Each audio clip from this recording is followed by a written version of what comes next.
Recording is on.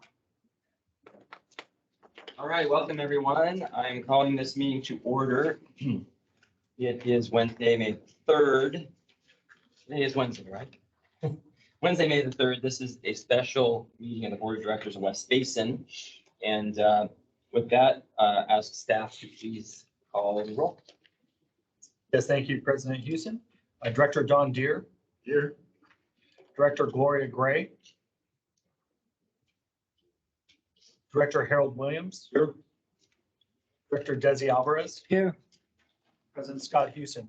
Here. We have a quorum. Excellent. Okay, with that, is there anyone from the public wishing to speak? EJ. President Houston, we have not received any requests for public comment. I do see that we have a number of people here on our virtual platform for this meeting. If anybody would like to make a public comment, please let us know by indicating with your electronic raise hand.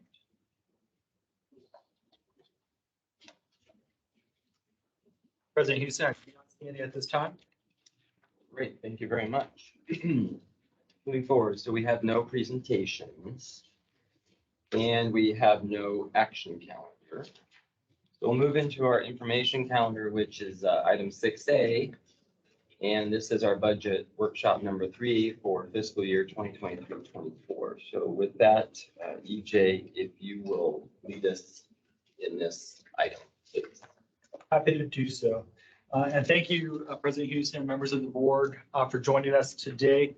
Obviously, today is our third opportunity to discuss the budget, potential programs and projects, which are included in the presentation for your consideration. As you know, that it is May 3rd. Staff's hope is to provide all of the information requested by the board of directors in a timely fashion for a approval of the 2023-2024 fiscal year budget by the end of June. We have discussed it internally, and obviously we're willing to do anything and everything that it takes to get that done. And as such, I know that our previous workshop, workshop number 2, was held in April. We have made some adjustments based off of the feedback that we received at that workshop. I myself was not able to attend in person. However, I did watch virtually at that time. And I know that our staff right now is ready to roll today as far as answering any questions. Those that you do not see here in person are available at their desk. We can text and communicate with everybody. If there's a question and we do not have the answer here today or right in this room, we will get that answer for you as soon as possible. So with that, I want to say we have our Executive Manager of Finance here, Margaret Moja, here to lead off our presentation. And I want to say thank you to her, obviously, for all of the work that she's done and put into this, because this presentation was, obviously you see that it's quite dense, but there's a lot of information here. And I know that she and her team have worked extremely hard to provide this. So I will hand it off to you. Well, thank you so much. All right. I should also say a much thank you to my fellow executive, Barkev, who are putting together the slides that will be on the second portion of this presentation today. But if I could turn your attention to page 6 of the presentation. As you know, I do like to start all presentations with the budget workshop with our mission statement, which is to provide a safe and reliable supply of high quality water to the communities we serve. Again, the efforts that you see here today from the staff here is to reflect the board's direction as to the programs that they like to see, the activities that support, if you will, our mission, and the things that meet the needs of our customers. And with that, EJ stole a little bit of my thunder, but that's okay. We'll turn to the next page, which is the workshop agenda, page 7. And on that, we will provide you some updates from workshop number 12, as what we understand to be the feedback that we received from the board. And certainly we would like to continue to see if we heard you correctly on that. And Marianne will leave most of that effort on that. There will be some additional comments as it relates to some of the positions that EJ and Elisa will also share. We will then turn our attention to the West Basin's Recycling Water Program and the future of that. Barkev will lead that effort, and that's where we hope to spend the bulk of the time because those are essential programs to understand the future direction of West Basin and allows us to see what kind of investments we are making here to support, again, the mission of the district. With that, are we good? Yeah. Okay. So with that, I will then turn it over to Mary Ann and we'll just go to page 9 of the presentation. Thank you, Margaret. Good afternoon, President Houston, members of the board. As Margaret mentioned, I will be presenting on this section of the workshop. And just to briefly explain what page 9 is, we're going to go over the feedback that we received from you at the April 12th workshop and those changes, again, just to make sure we heard you correctly. And then we're going to talk about some of the subsequent changes that have been made. Mainly, we did get a response in our chemicals RFQ, and there are some additional pricing, another impact to our budget, unfortunately. And so we've responded to that by making some suggestions. There's 2 options we'll go over with you today regarding staffing, and option 1 and option 2. So we'll go over that in a different slide. And then I'll finish off by showing a very high level summary of where we are based on what we know today and what those revenue requirements look like. Prior to getting into, of course, what Barkev is going to discuss today, which is on the technical plan and the CIP. So I'll pause there and see if there's any questions. Okay, so let's move on to the next slide. Again, this particular slide covers what we heard from the April 12th workshop. So starting with the first line item from the water use efficiency, we understand the board is committed to the conservation program. However, we did understand we wanted to remove this particular line item for the Landscape Smart program, which is $268,000. We are aware we're pending a grant, and once we hear the outcome of that, staff will bring that back to the board for you to reevaluate how that will be handled going forward. Moving down to the next line item related to that same item of the Landscape Smart program, we had included dollars within the PI budget to be able to promote, public awareness of this new program. However, with the decision to hold back on that program until we hear about the pending grant, we've removed those costs. All right, moving down to line 3. This is under your water policy and resource development program. We understand there was 2 items in there that staff had included. One was for the elected officials forum, which was a $20,000 line item, and also for a CEQA consultant, which was a $50,000 line item. Those 2 items have been removed from that budget. And then moving down under our overhead program, particularly with the human resources, we heard class and comp wanted us to remove that, so we did take that out. In addition to the succession planning efforts, we removed the costs related to that. And then we heard reduce the DEIA costs. And so that has been reduced down by $25,000. So in total, we removed $90,000 from that particular area of the budget. Also in overhead, in this case, under the administration side, we did hear you that you want a strategic business plan, but maybe not as robust as we had presented. So we did remove a bunch of that cost, if you will, and now we're down to $30,000. That was a technical term, a bunch of that. We reduced that cost to $30,000. All right, I'll pause there to see if any questions on the feedback that we heard from that particular April 12th workshop. All right, so moving on to page 11. As I mentioned, subsequent to the workshop, we did get some information regarding our pricing on our chemicals. And as you know, Margaret had presented in our last workshop, this is where we've been hit pretty significantly in our budget, including what I'm going to share with you this afternoon. We have from our 2022-23 budget to today is about a $5.5 million increase in that one line item alone. That incorporates this particular adjustment, which is a $943,000 increase to our budget for our chemicals. This was as a result of an RFP that was sent out in March. We received those results in April. Staff did do a calculation of what that effect would be on this 23-24 budget. And so you'll see that $943,000 has been incorporated into the numbers that we're going to share. And if I could just add, that information will be before you at the next E&O committee. So that is something you have not seen yet, but we wanted to make sure we were keeping up with that significant change so that you would understand that and how it leads into some additional decisions. All right, moving down to the next item, as I mentioned, with that significant increase that we just found out about it, We responded. We also heard you say to us, look at different options for our staffing. So we have presented 2 items here. What I'm showing under the second line item is option 1. Option 1 includes a removal of 5 of the 7 positions that were presented at the April 12th workshop. Those 5 positions that were removed were the senior HR analyst, the accountant 1, the records management technician, the senior IT analyst, and the IT tech. So those positions have been removed in option 1. That provides a savings of about $439,000. In light of knowing that the positions that were removed, there is still work that needs to be done. So we have included an additional $200,000 for you to consider under temporary labor. This would help us when the need comes up in those areas where we are maybe short of some resources internally. We would have that budget to be able to supplement staff when they need to for records management, IT, and so forth. And the last item on this page, we did speak to our municipal advisor. Oh, excuse me. Yes, thank you. So the next line item, before we get to the last, technical planning, and we had reduced this particular budget by $200,000.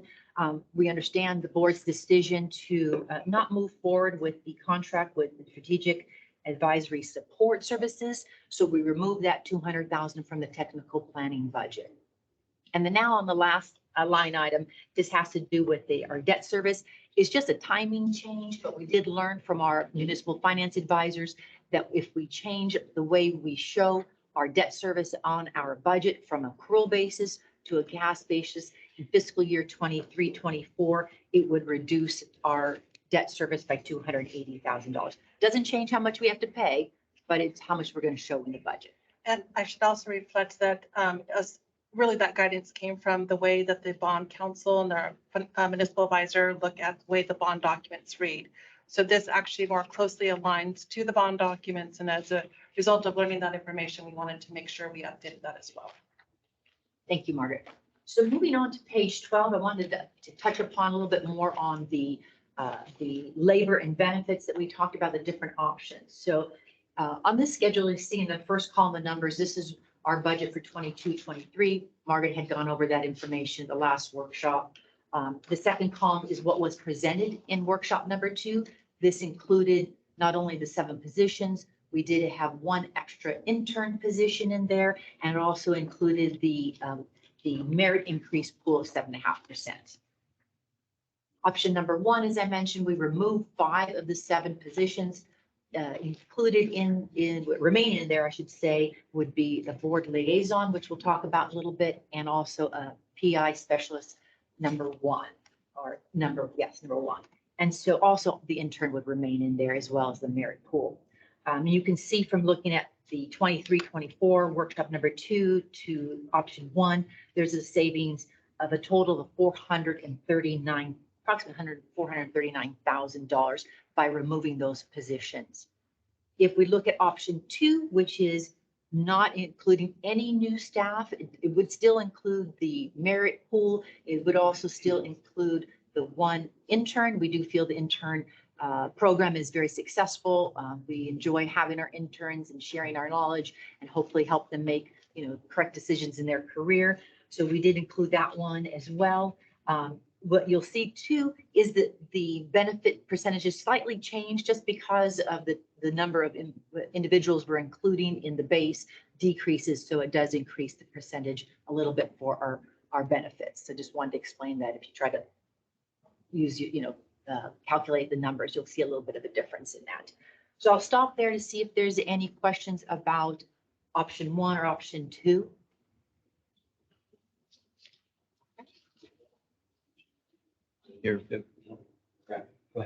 Okay, so the next 2 pages, it just shows you in an org chart what we're presenting.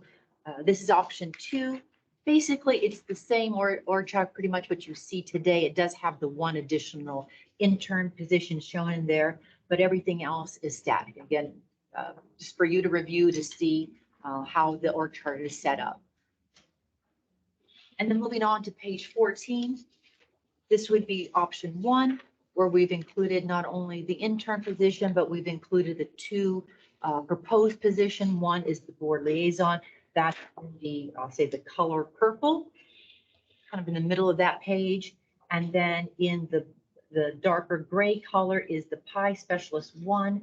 And that is, it's in a different color because we considered a re-budget. It had been in our budget a few years ago. We had not funded it for a couple of years. And so we are suggesting to bring that position back into the org chart. Mary Ann, if I could add to that. These two positions are specifically included or added to option 1 for the basic premise of the workload. The workload on our administrative services as well as our public information education department are as such or currently an overload. We're not able to keep up with the workload. If you look at the public information education position, if you go back prior to the pandemic, we had 7 staffed positions.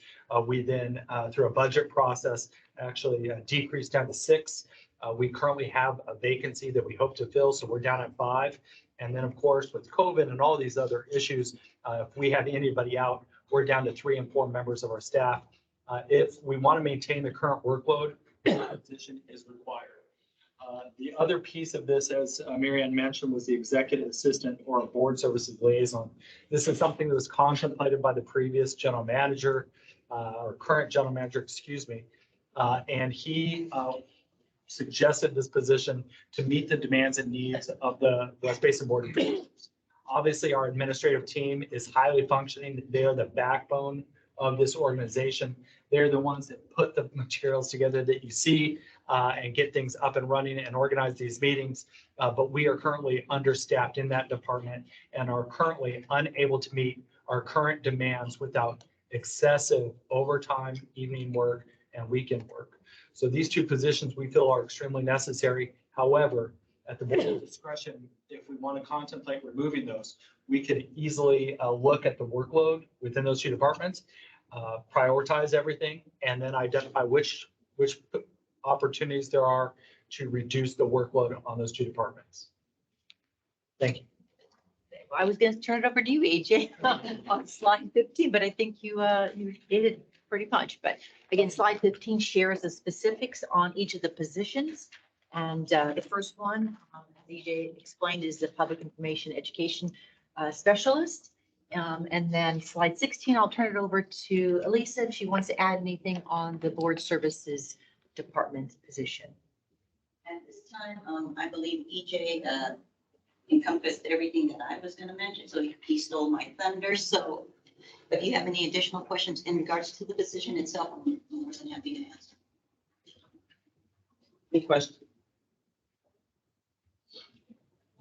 Let me ask a couple questions that are really quick. So one is we have the public information department, but that does encompass the education component, which is the field trips and the school related issues, right? Okay. And then how many people right now handle that portion out of the full, right? Because I know Daryl pretty much does that, if I'm not mistaken. Daryl and Janelle. Daryl and Janelle. So those two are pretty much dedicated predominantly to schools and field trips and that part of it. Okay. In addition to some other tasks that they have been given, but yes, they will handle the education portion. So the person who, if this came back in to play on option number 1, right? What would they be doing, relative to all the other folks in this department? Thank you, Amy. And just to clarify, actually, right now, Daryl does support education, but I would say predominantly Janelle and Kyan is the one who does the logistics, the day in, the day out. Certainly, Daryl, with all of his institutional knowledge and facilities knowledge, is a key player in that and also helps guide Janelle. But I would say that all high staff does support K-12. I think the perfect example of that is the art contest that you saw here today, from the graphics and the website content, to the media relations, to the newsletter, follow up to the educators that we provide. That's all comms and education staff combined. So I will say it's not just one person doing that. As far as this other position is concerned, I mean, again, this is a level 1 position, possibly even an assistant level for the opportunities, the classifications. This would further help our outreach, and this is our community engagement. Right now, Daryl has transitioned with Janelle coming on board.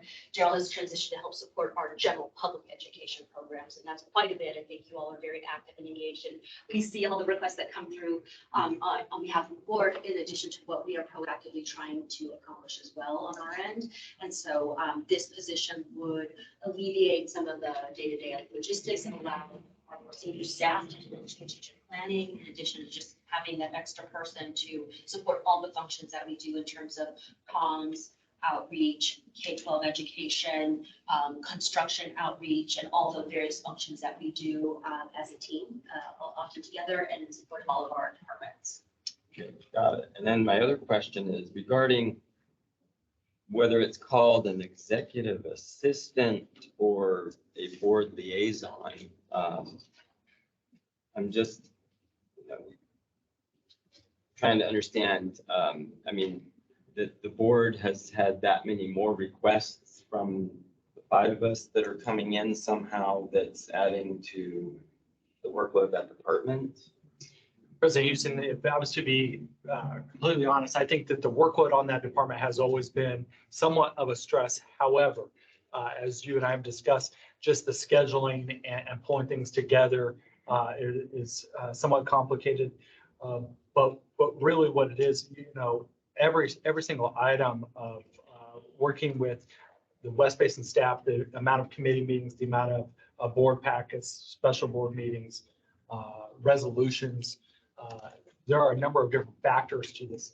The recommendation is actually based off of a historic position here at West Basin Municipal Water District dating back to, I think it's before 2006, where within the administrative team, there was somebody on staff to actually provide assistance to all of the directors and handle the day-to-day requests, travel, conference registration, all of these different things. Sometimes it's as simple as just answering a quick question or providing some additional information. But we do have a staff of approximately 50 people here. We have numerous committee and board meetings, and we're functioning, I think, at an extremely high level.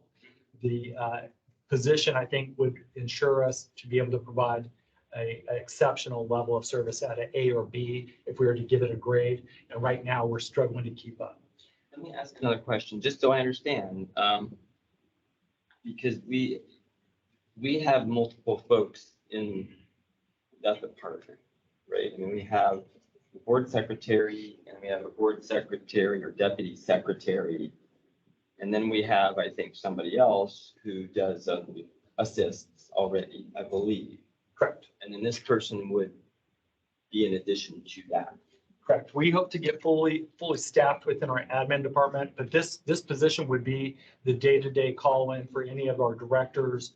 Again, the planning of that when they have some downtime, if you will, they would fill into the administrative functions, but their focus would be on coordinating the board, the committee meetings, all of the different meetings that we have throughout the month. And then, of course, all of our outreach activities, because I know that our staff does an excellent job of working with all of you and your schedules, whether it's a water bottle filling station photo, whether it's a coordinating meeting with elected officials, all of these different aspects. And what we want to do is meet the needs of West Basin. And we feel that this position is very important.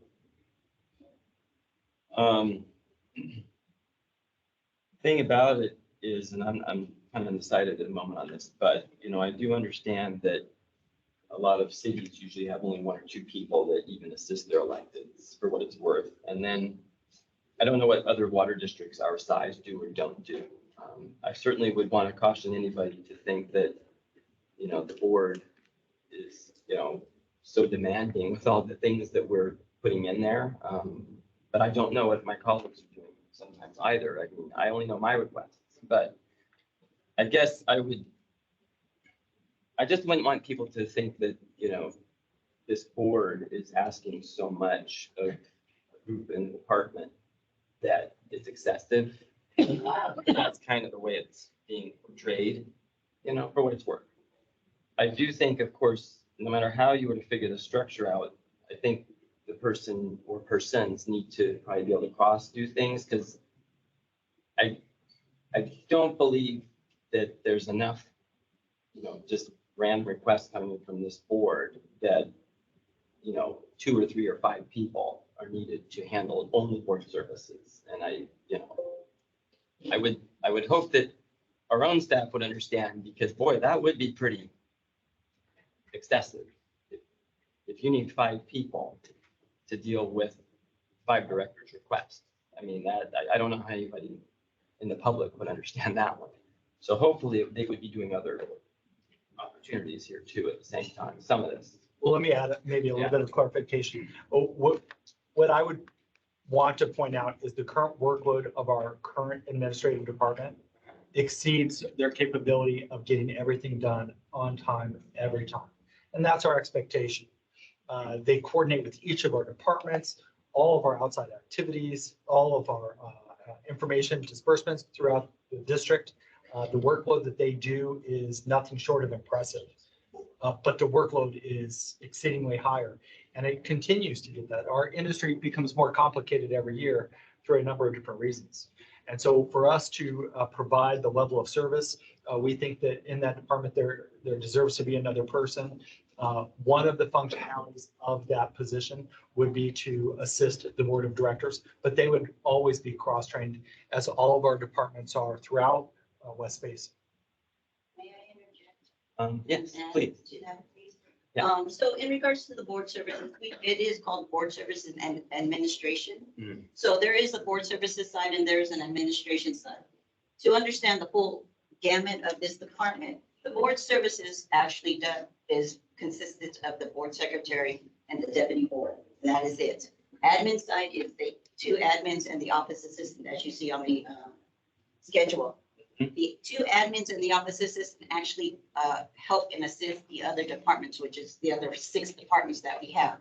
So they, as much as they are doing their own work, they do need an admin assistant, and those admins are dedicated to each department.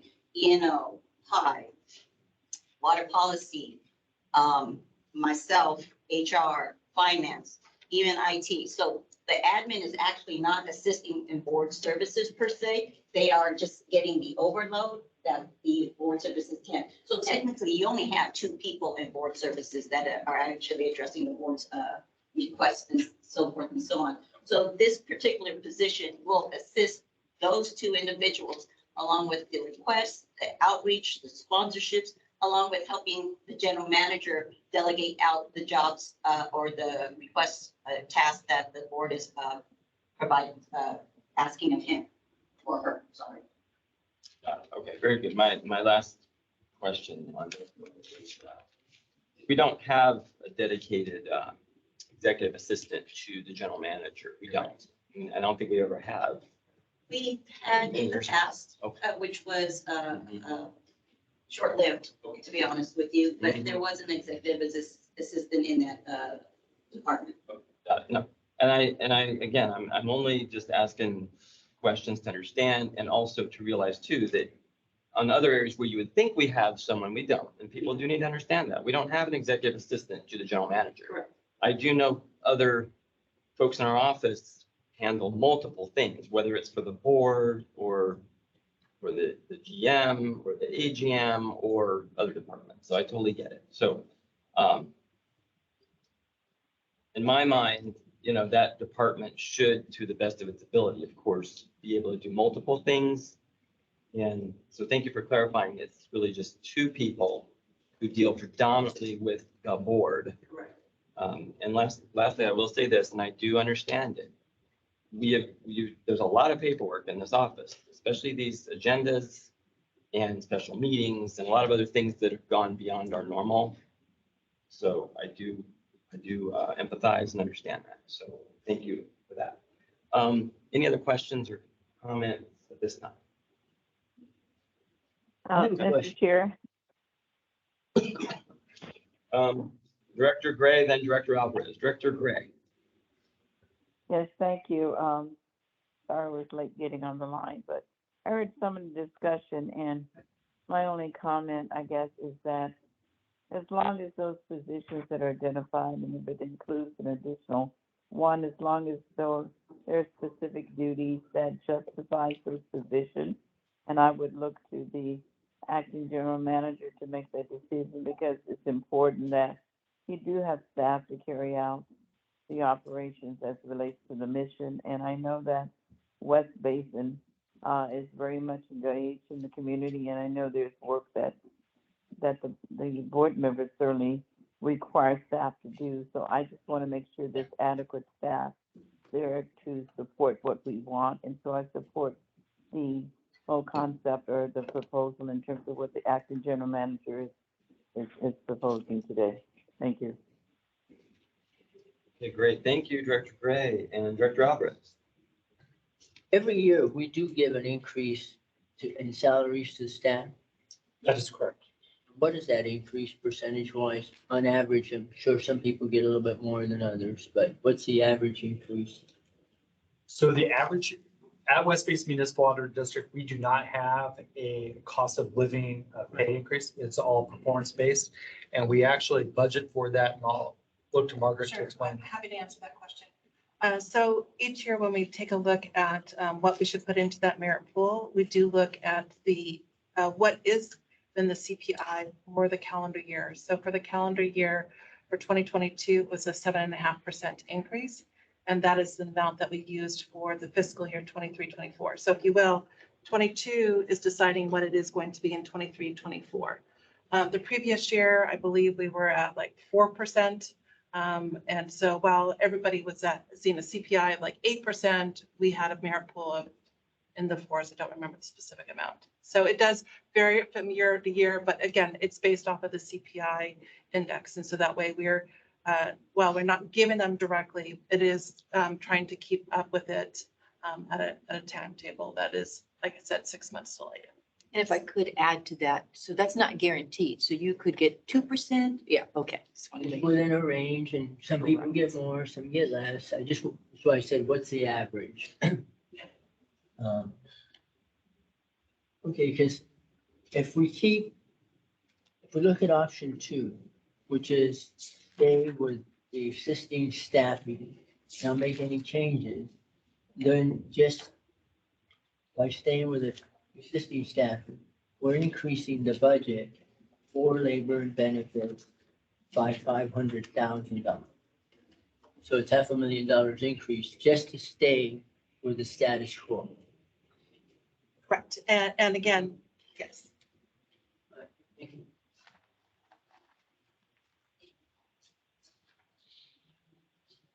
Okay, any other questions?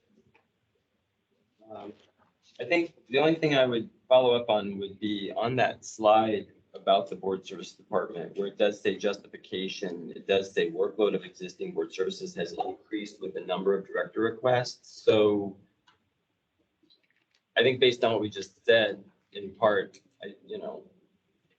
this person apparently is going to be doing other things besides board services, right? The executive assistant.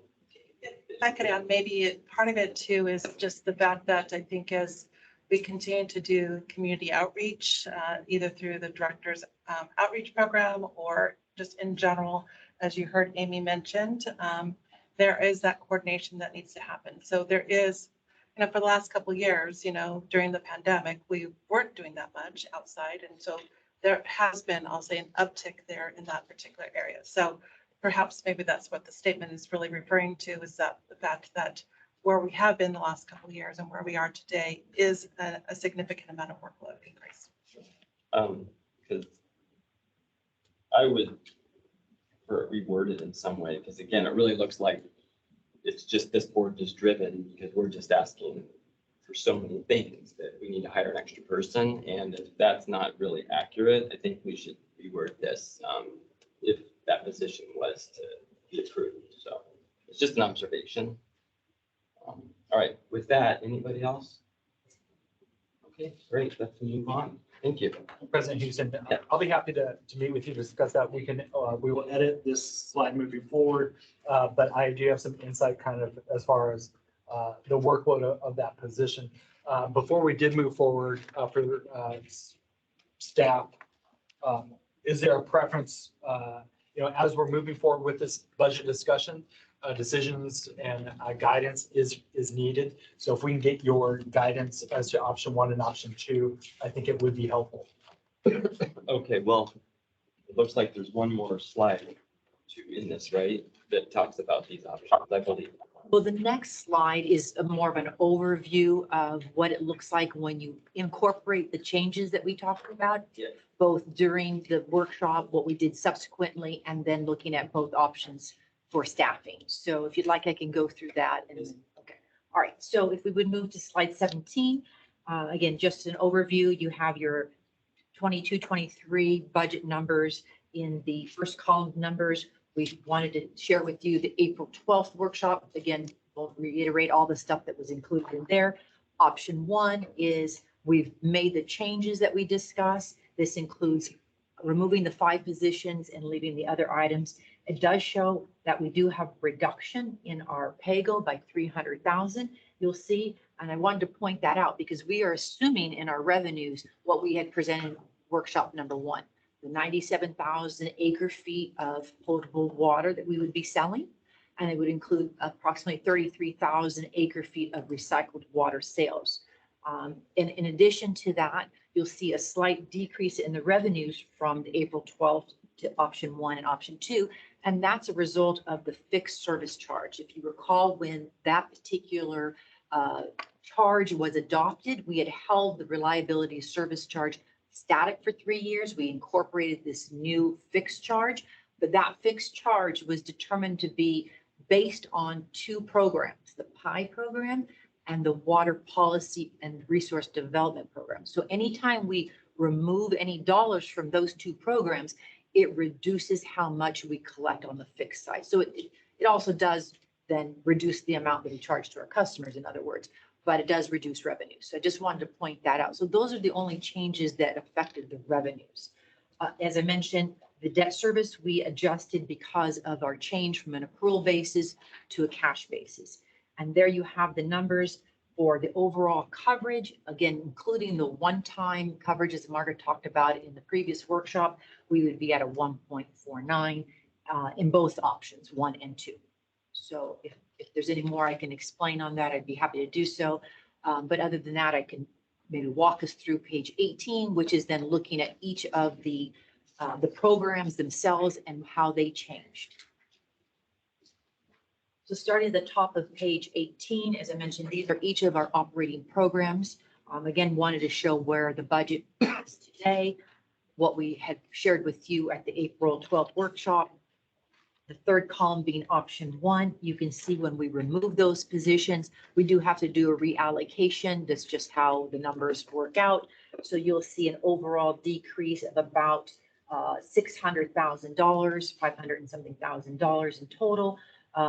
That is mostly you'll see in, well, actually the first 4 programs have gone down, with the increase having been in the water recycling program because of the increase in the chemical costs. Option 2, very similar. We see each of the program decreases from what we shared on April 12th. Again, with the additional cost of the chemicals, you do see an increase in our recycled water operations. So I'll just pause there to see if there's any questions about any of those budgets and what the changes did to each one of those budgets. Any questions?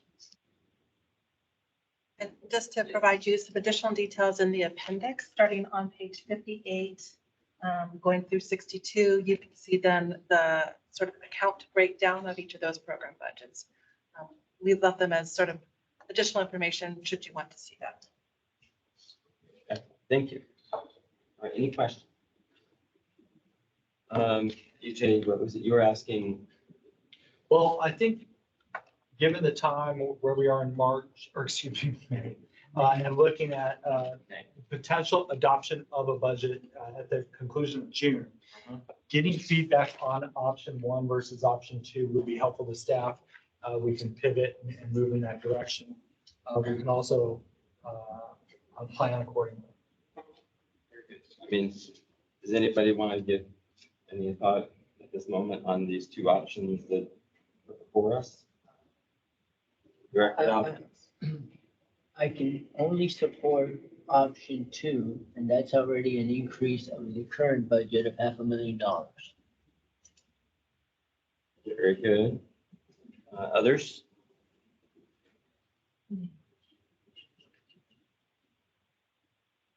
Well, I would be open to option number one. And, that's where I'm at this moment. We'll continue to keep both options in there. I will make myself available to discuss both of those positions within it, and all members of the board. We can kind of flesh it out a little bit more, but I'm happy to discuss that with you. What's the staff recommendation? I believe, oh, go ahead. I was just gonna say, we moved forward with option one because as has been presented by the team here, they felt strongly that we needed those two additional support. And so that is our recommendation, but certainly, we understand if the board needs to move to option two, and that's why we wanted to present them to you as well.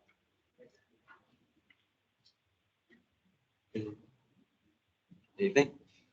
No, not at this time. Excuse me, sorry, Director Gray, are you there?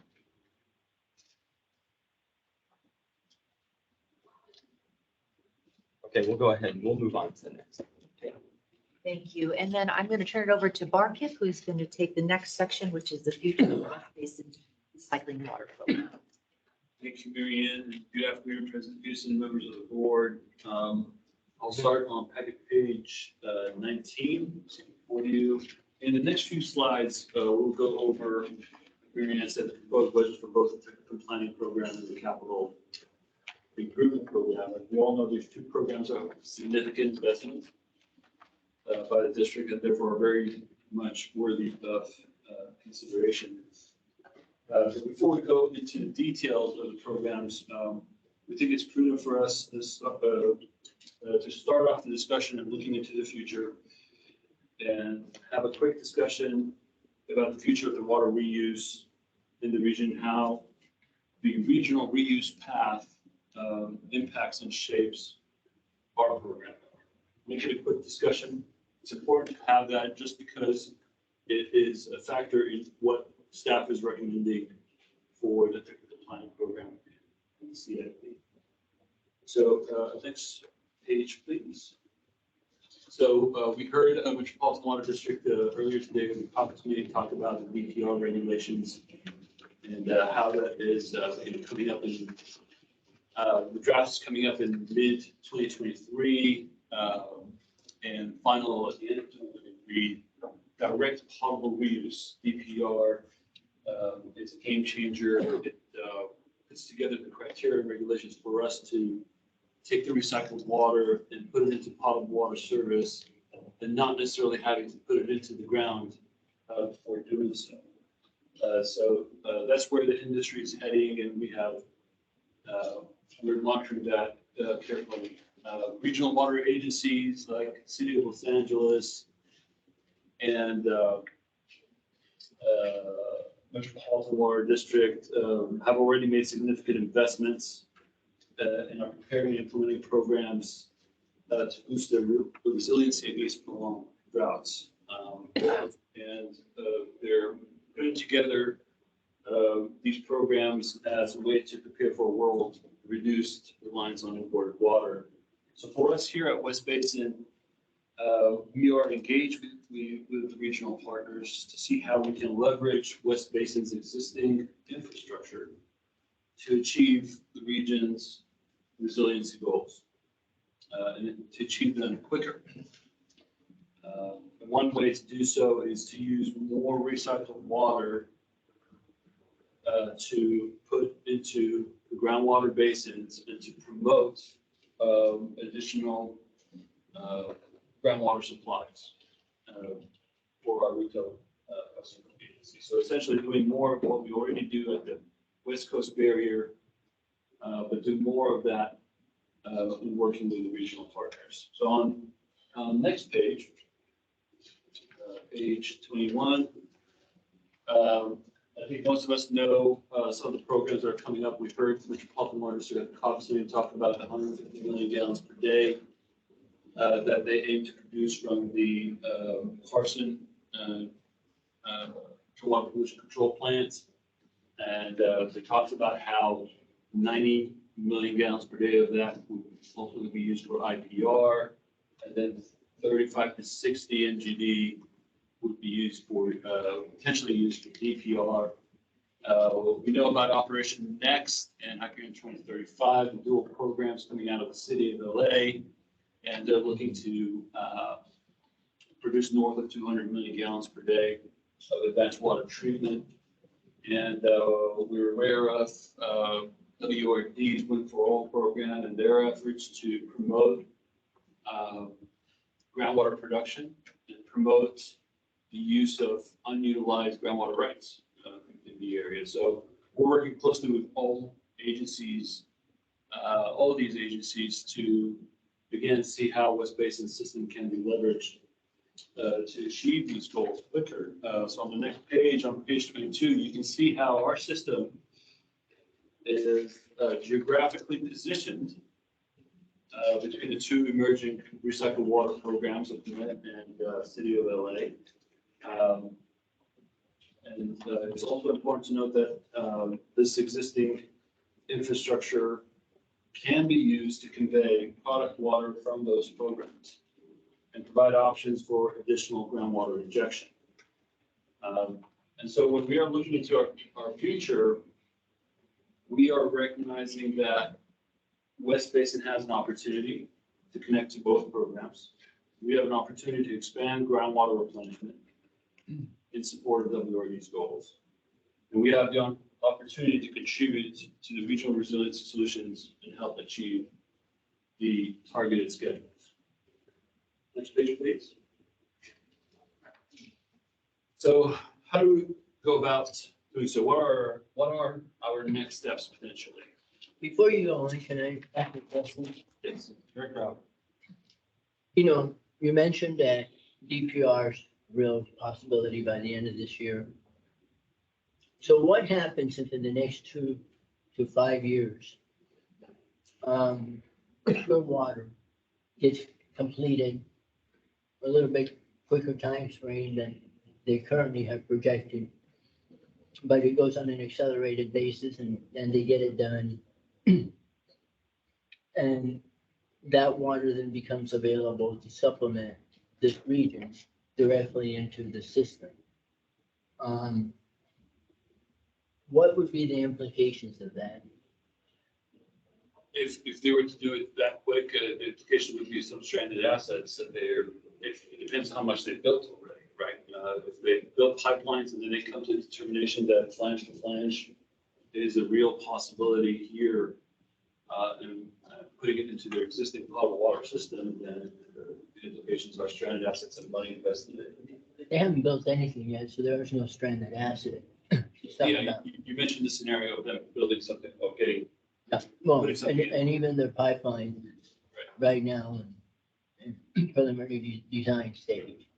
So if that were to happen, they wouldn't have a stranded asset, but it would change the situation, how we would all perceive water availability and the regional sustainability issues and trying to address the long-term changes in climate induced hydrology that's happening. Correct. Okay. And Metropolitan, as I mentioned today, they're monitoring the DPR criteria very carefully, and they're actually contributing to discussions about the criteria. And to date, it seems, and their focus is on raw water augmentation DPR at this point. But I think they recognize that that could change perhaps, but that's the current assumption. They're leaving an option open, but Right. they're really pushing for the DPR. So if DPR does occur by the end of Raw this water. year, the raw water augmentation as currently envisioned will probably never come to pass.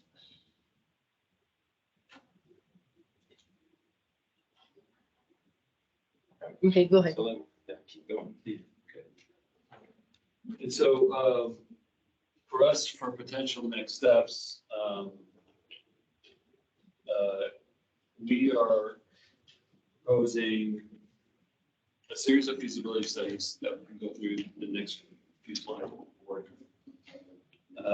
As part of our technical planning program.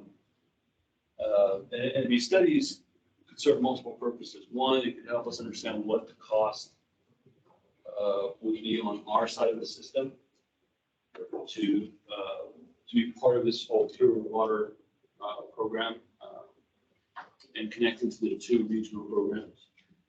It'll help us understand, prepare for any environmental documentation that we would have to do later in the process or support Metropolitan's environmental process. It will help us, perhaps, it'll position us for submitting applications for grant funding. So the technical planning studies, would assess our abilities and needs to interconnect with the other systems. It evaluates modifications to our existing system.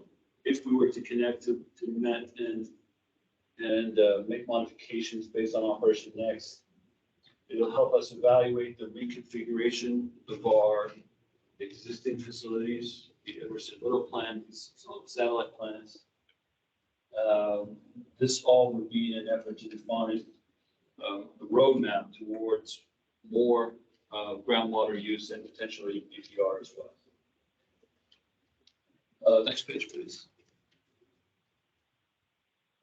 So with that, let's dive deeper into our technical plan program, which since its inception was geared for West Basin efforts that looked into the future. The program has traditionally included budget for long-term technical studies and strategic planning efforts in support of our mission and in support of our water for tomorrow goals. You'll see them there on the slide.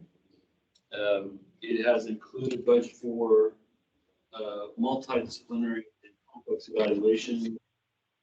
For the past ocean water motion, national planning, the EIR. It has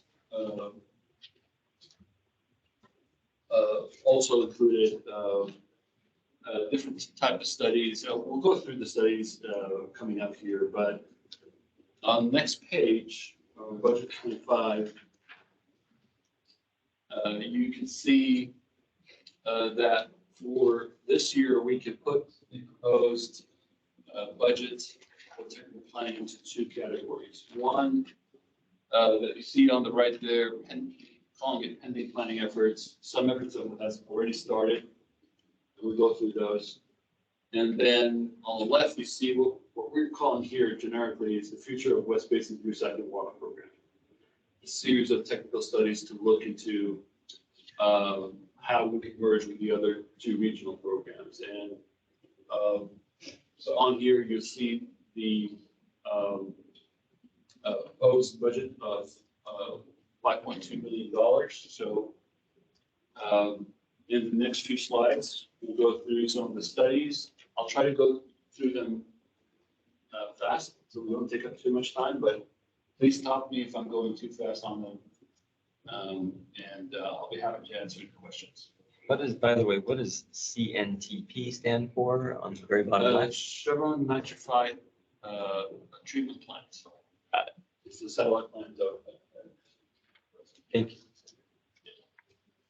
Okay. Yes, Director Alfred. I have a question. The first two rows, technical planning and technical planning. Why are we showing it with labor and without labor? What's the? Just an indication of what the expenditure is going to be to outside consultants is the second one. So the second line, which is costing less, is because what now? So the first line includes labor benefits and overhead. Right. So that includes West Basin staff time. Right. The second line doesn't. So therefore, the $3.4 million you see there in the second column, the third column, that's outside expenditures from the consultants, specifically for the studies, so on and so forth. And I will say that I think what I understand your question to be, why did it go from 3.7 to 3.3? That includes the anticipated project share for the agreement that we have with the City of Los Angeles for the MPR. And so there was a much higher amount in fiscal year 22-23 than in the 23-24, which is effectively the balance of what is been paid, what we have received as an invoice that has remained unpaid, because as I know the board is still full of that. But it was reflected in our expenditures for fiscal year 21-22. And so therefore, is that right? Yes, 21. Just to be a little bit clearer for me, let's just look at the difference between technical planning in the first row, technical planning in the second row. On the first column, which is the 22-23, the existing budget, it's 4.5 million, 3.7. So the delta there is just, it's our staff. Why would we show it two ways? Are we firing the staff? No, no. So I think Mark had what he wanted to do here is again to show you what is staff effort versus what is outside effort. It really is just the top line is the total budget.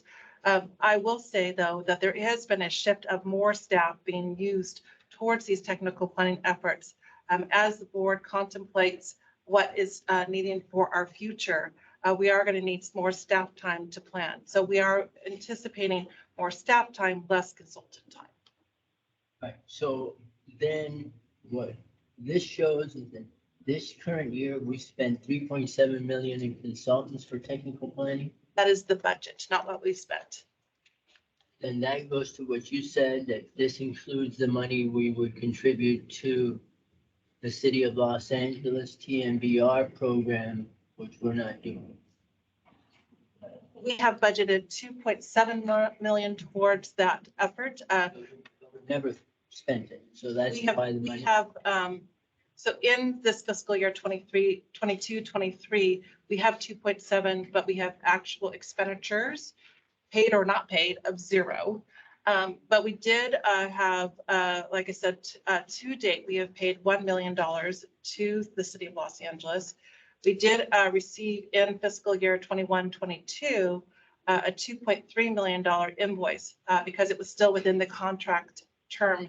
And so we recorded that expense, but we have not paid them yet for it. So as the board continues to contemplate that, and if they say, you know what, we're not moving forward, then that would be something that we would reverse that entry, if you will, and so that you see that there. But how we got to the number now for this next year is assuming that the 1 million and the 2.3 is 3.3. And so we basically showed a 1.1 million for the balance of that original agreement of 4.4. Understanding again that the board is still deciding what the direction is for that. But that is, again, until the board makes a decision on that, we are looking at what that agreement says and making sure that the budget accounts for that. Okay, so if the board decides that it will not be making the $2.7 million investment in the TMBR, the budget could be reduced from 3.7 to 1. So I wouldn't focus on 22-23. Right. I would focus on 23-24. If the board makes no decision on it, we can remove about 1 million, a little over 1 million, almost 1.1 million from the budget. But Because again, and what we can do is, and again, if the board made a decision this year, it's an accounting term, sorry, but we would reverse the journal entry and we would then show that we no longer have that payable and we would recognize, but income or miscellaneous expense of a negative amount to offset the fact that we already recorded it.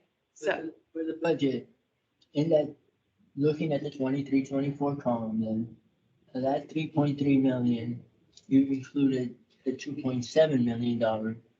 we included 1.1 million. 22-23 had the 2.7. So think of, I wish I had like my T accounts here. I understand that. So Maybe engineer to engineer will get it. we have 2.3 for the current year. And we have 1.1 for next year. If the board says we're not going to be part of this program, the 1.1 gets taken out of the next year budget over there. And then the 2.3, accounting wise, gets reversed. It becomes almost like because it was. But reported it's all been a ledger account number anyways. The real contribution that was made, we did write a $1 million check at the time that we signed that agreement, which is quite a few years ago now. Okay, so the pending request has been the invoice that you referred to that was received 2 years ago of 2.7 million. 2.3 million. So there's budget numbers and there's actual Right. numbers. So, but if we don't do that, that's been an item for discussion, and that agreement is past its termination date, so there's no obligation on the part of West Basin to make that contribution. This number would be reduced by 1.1 million, the way, given the accounting corrections that this number, so the budget would be, could reflect a $2.3 million expenditure for this category versus a 3.3 million. And that's just dealing with the city of LA TMBR contribution, if we want to renew the agreement. Okay, so that leaves 2.2 million approximately. And that is currently programs that we're funding, or it includes additional programming. The 2.2 includes some current, some proposed. So those are the two categories that you see there. Okay, so the 2.2 includes some existing and some proposed. Yeah. Can you tell me what the proposed would be and what the existing are? Those are the ones on the left. And the current pending ones are the ones on the right. Okay, so the proposed is the recycled water cost of service and rate study. Aren't we doing that already? Sorry, yes. The ones under the headline, the future of West Basin's recycled water program, those are efforts we haven't started yet. So those are what we're asking to start. The ones under the headline pending planning efforts, those are already in process this fiscal year. Okay, but To answer your question, yes, cost of service study. cost of service studies, Yeah. the city of Los Angeles, we just talked about that. That has not. It's pending in the sense that we paid $1 million a few years ago. Yes.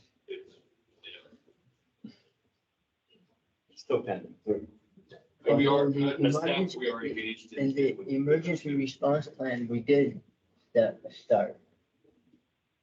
Correct. And the bulk chemical storage condition assessment, I don't believe that started yet. We have not started yet. We're hoping to start that this fiscal year. Director Alvarez, I apologize for the request. The microphone is just above you. I guess there are people online having difficulty hearing you. So if you could speak up, I apologize. We're just gonna bring that mic down. We can maybe lower it. Other times I've been told, be careful, everybody can hear you. Okay. I will try to speak louder. Am I speaking loud enough now? Okay, so two of the items that are pending are actually committed to, and we've already moving forward with those. The other two items that are pending truly are pending. And, Truly are pending, you're referring to the NBR and the bulk chemical. right, and that we're not committed to. But just to note, on the NBR, there is staff time being committed. We I are. understand, but writing the checks more than paying the staff that I'm trying to address, because that's going to the budget. So then everything in the right-hand box, I'm sorry, the left-hand box, the future of West Basin, those are all net new studies. With the exception. Yeah. With the exception of the first one that we're just gonna get into, it has already started.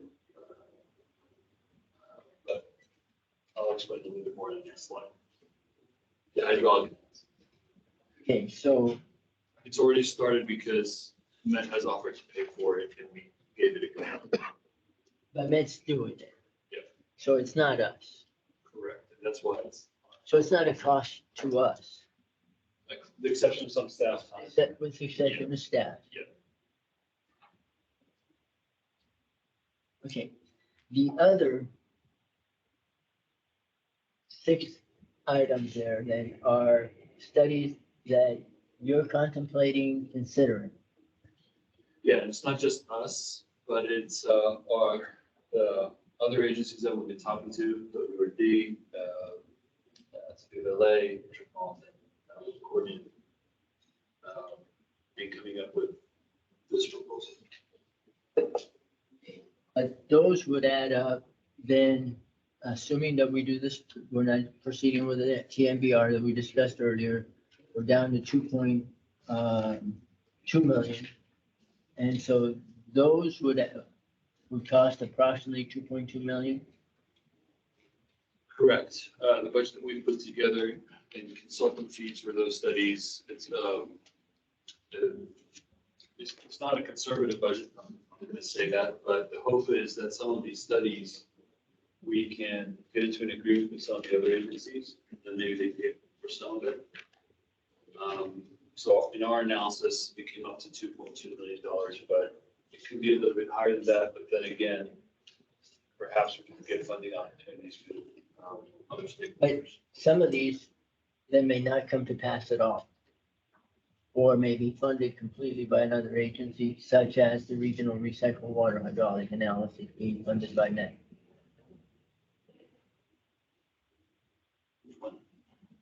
The first one on the left, he was saying, that one is. Oh, yeah. That's been funded by Met. So some of these other ones may be funded by other agencies, not by us. Okay, so, So I guess Go I'm ahead. just thinking of the budget because, at the end of the day, everything seems to be increasing. And that is going to be then reflected in us having to raise the rates. And I'm not very, as you know, trying to find how do we keep our rates as close to what they are today as possible. So we're budgeting for things that may or may not happen, and some of which may happen, but will be paid potentially by others. We haven't got an indication that others, I mean, that is a true statement. In terms of hydraulic analysis, we had agreed to pay for it. Right. Would they do the same for some of the other ones? That's not our sense that they would. But it's always something that we would pursue. So we would pursue would we consider, for example, going back to Matt, since they're already in that preliminary design stage for the Reach 1 and Reach 2, that they look at the pure water movement connection?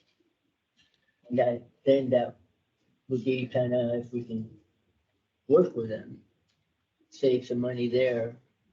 It would make sense for them to just add it to their existing contract and do that analysis. So they're just possibilities that for us to Sure, consider. Metropolitan staff has not closed the door on that. They did indicate to us that, typically it is on your side of the turnout, it's your cost. We had some preliminary discussions in that effect. LADWP have indicated that they're willing to share the cost, but their estimate on some of the studies is way higher than the budget that we put together. So there needs to be some alignment on what the scope is. WRD has indicated that they're happy to share the cost of some of the studies here. Not necessarily pay for all of it. So we've had some discussions to that effect. Which is good. the more you discuss that way and you get more contributions, the less we spend. So I would like to see in the next version of the budget, maybe this number reduced and better identification of how much is being budgeted for each one of these particular items instead of right now. Unless it may be in the appendix.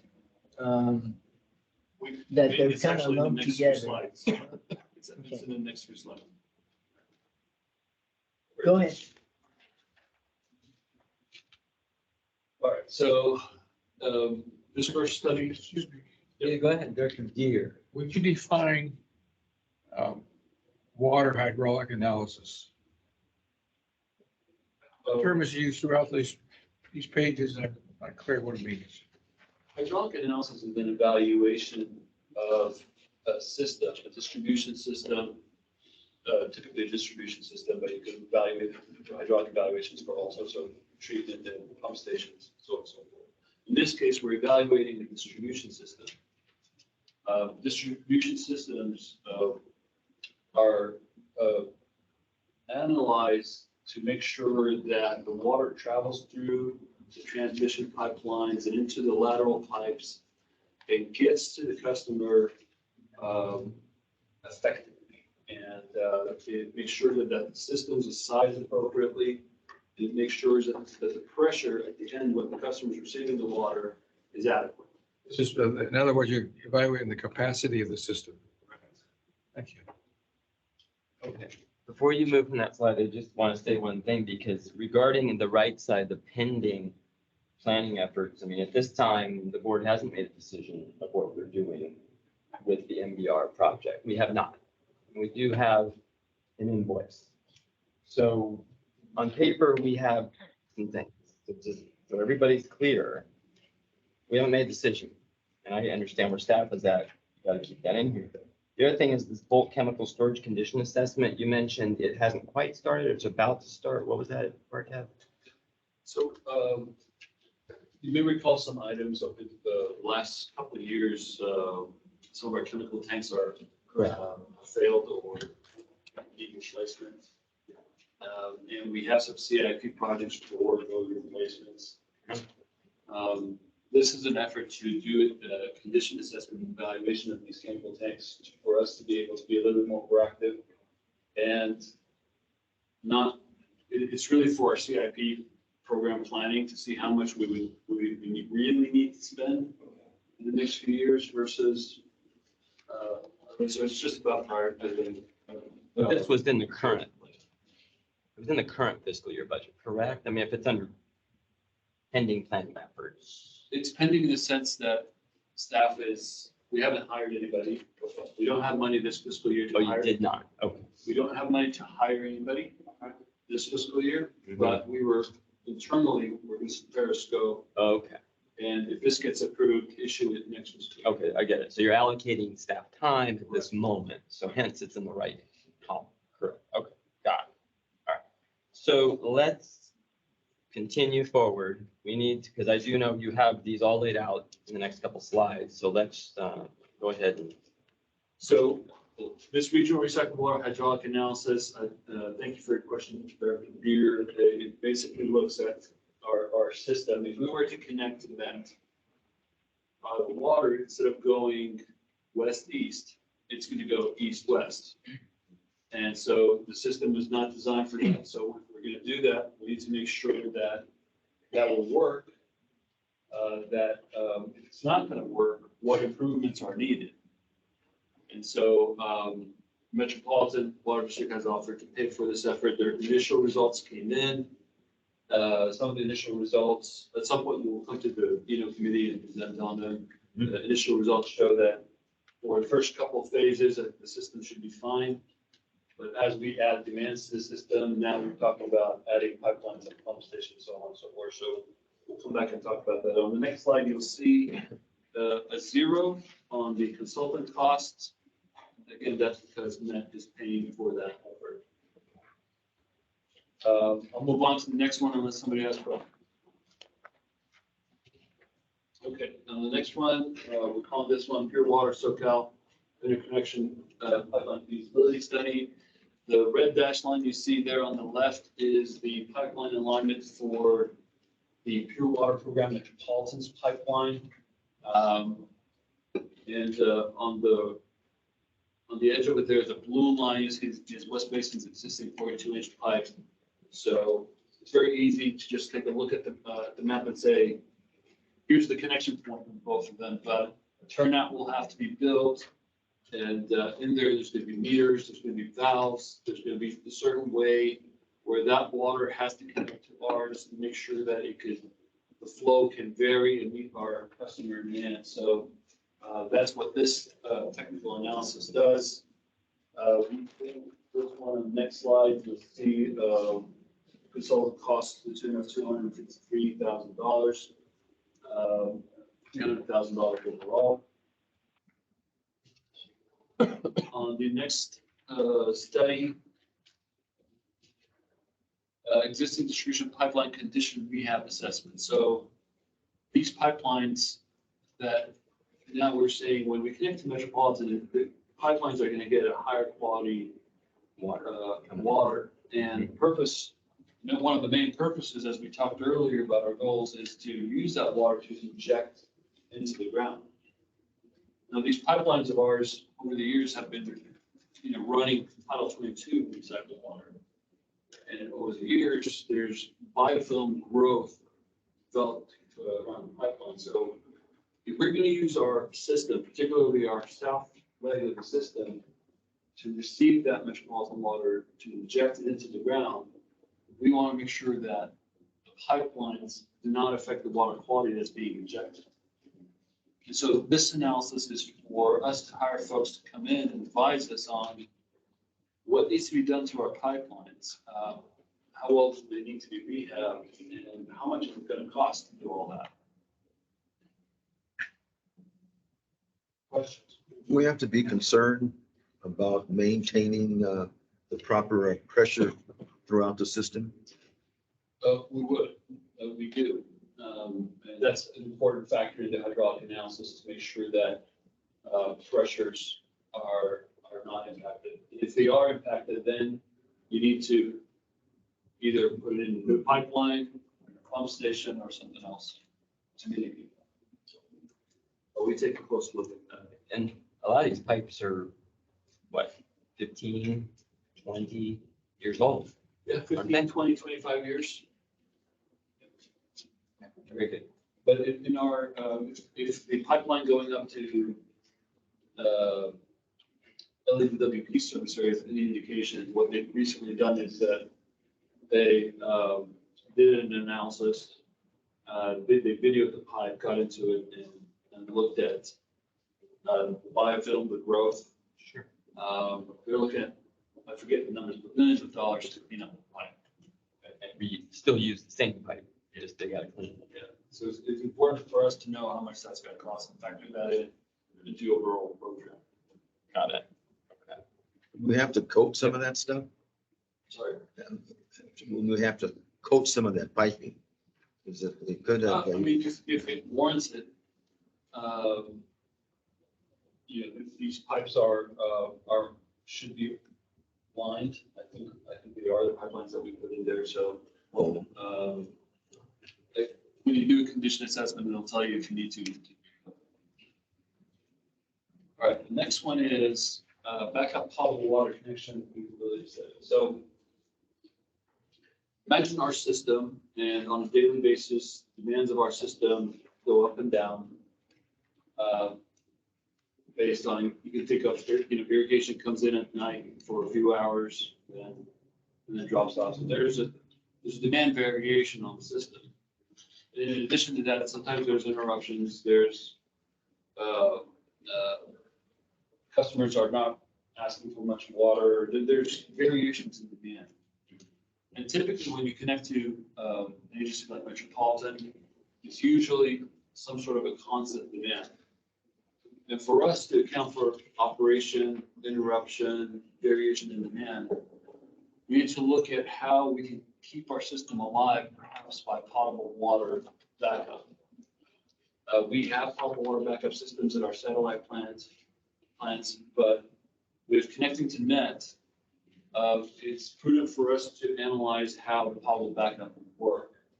Whether it's just a potable backup, the easiest thing would be that they put in a potable backup on their end. But that might just be just one option. So a quick analysis to look at the systems. What are the alternatives? One option would be to put the potable backup at Edwards C. Little and pump it the other way. So this would look at the different options to make that happen.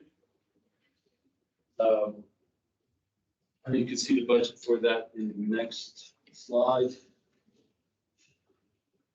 And then after this, we come down to the reconfiguration analysis. So when we get net water coming in to our 42-inch in Carson, first satellite plant in that path is the our Carson plant, our Carson satellite plant. And then, so the question just then becomes, what do we do with our plant? You're going to get this high quality water coming in from Metropolitan. And yeah, you might still need RO for boiler feed to kind of polish it off, maybe. But we just, we're building an MF system right now. It's about to be commissioned. And so this study is to look and see how the Carson plant would have to be reconfigured, what assets would be useful, what assets could be repurposed. One option here is to look at maybe the Carson plant could be a DPR facility. Close to the Carson plant are 2 tank farms, one for Cal Water and one for City of Long Beach. City of Long Beach has 2 tank farms, one in the east, one in the west. The west one is about a mile and a half from this facility. So we talked to the City of Long Beach and said, is this something you'd be interested in looking at repurposing the Carson plant into a DPR facility? And they're very much interested in perhaps we would partner up with them to fund this particular study.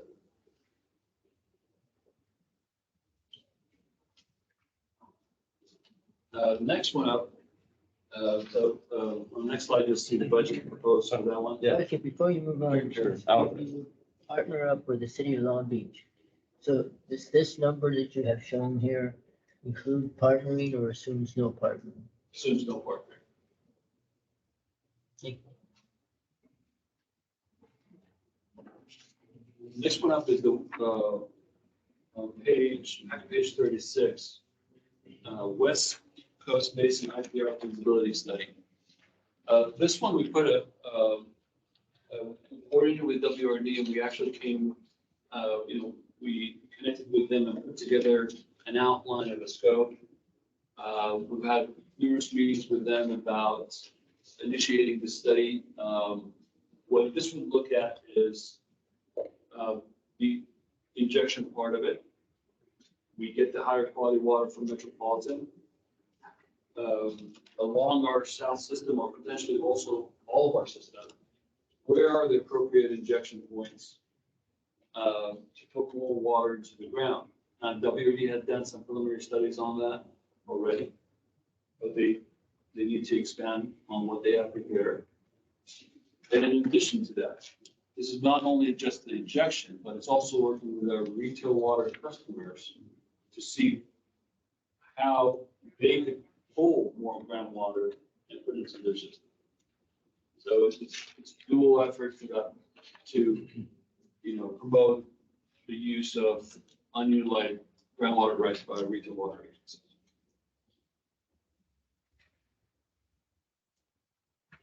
And the cost of this study, again, we put 231. This one assumes that WRD will be able to match something, match this one, because they've already said that they would. We can do a 50-50. We don't have an agreement yet, but they've indicated that we can share the cost.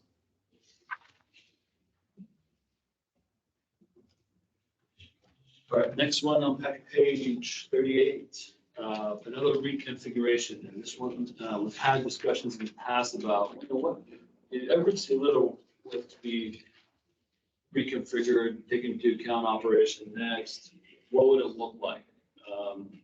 We've done some conceptual, very basic look at that, but it needs a little bit more to understand what could happen with Edwards Citadel. City of Los Angeles is conducting a master planning effort. Their consultant Jacobs Consult has numerous alternatives for Operation Next, but they're trying to filter down into a few of them. And Edwards Little is part of all that analysis. In our discussions with the city of LA, they're very much interested in participating in this kind of effort. They might even be willing to pay for all of it, but we don't have an agreement yet. One of the things that we have to consider whether if somebody's paying for all of it and they're going to do for it is, control and analysis. Thank you. Part of it is, our proposal is to have a stake in it and be able to, protect what's basic interest.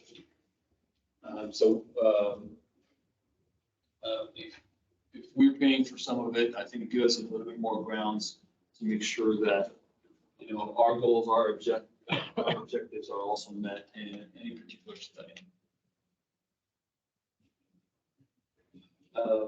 And for that matter, it's not Edwards Little, but also the Chevron nitrification treatment plant. There's some thought about perhaps that plant, because you won't need it anymore if you get advanced water treated.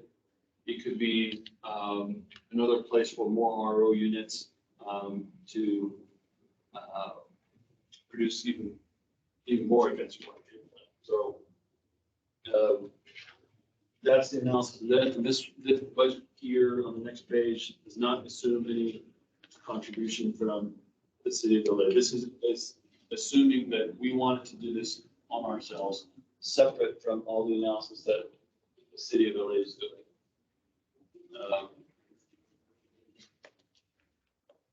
Okay, so before I get to the next slide, one might ask, well, why are we doing all these feasibility studies in just one big effort?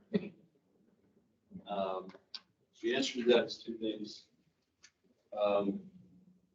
One, I think over the past couple of years, there's been this request by the board to make sure that we are using different consultants, different areas. So splitting them up and making sure that, there's smaller efforts that could, promote, more diverse engineering companies to pursue. They feel confident to pursue some of the studies. The second reason is, again, because there are interested parties that are prepared to put funds, WRD for the IPR, Long Beach for GMM, City of LA for Edwards Little. Then that's another reason for separating these studies and not having just one whole big proposal study for it. Okay. So those were the ones that we haven't started. In the next slide, you'll see the other four. And you see a breakdown of the costs for the four that we already discussed. So on there, on the third column, you'll see that close to $1.1 million that is budgeted for the NPR in this year's budget.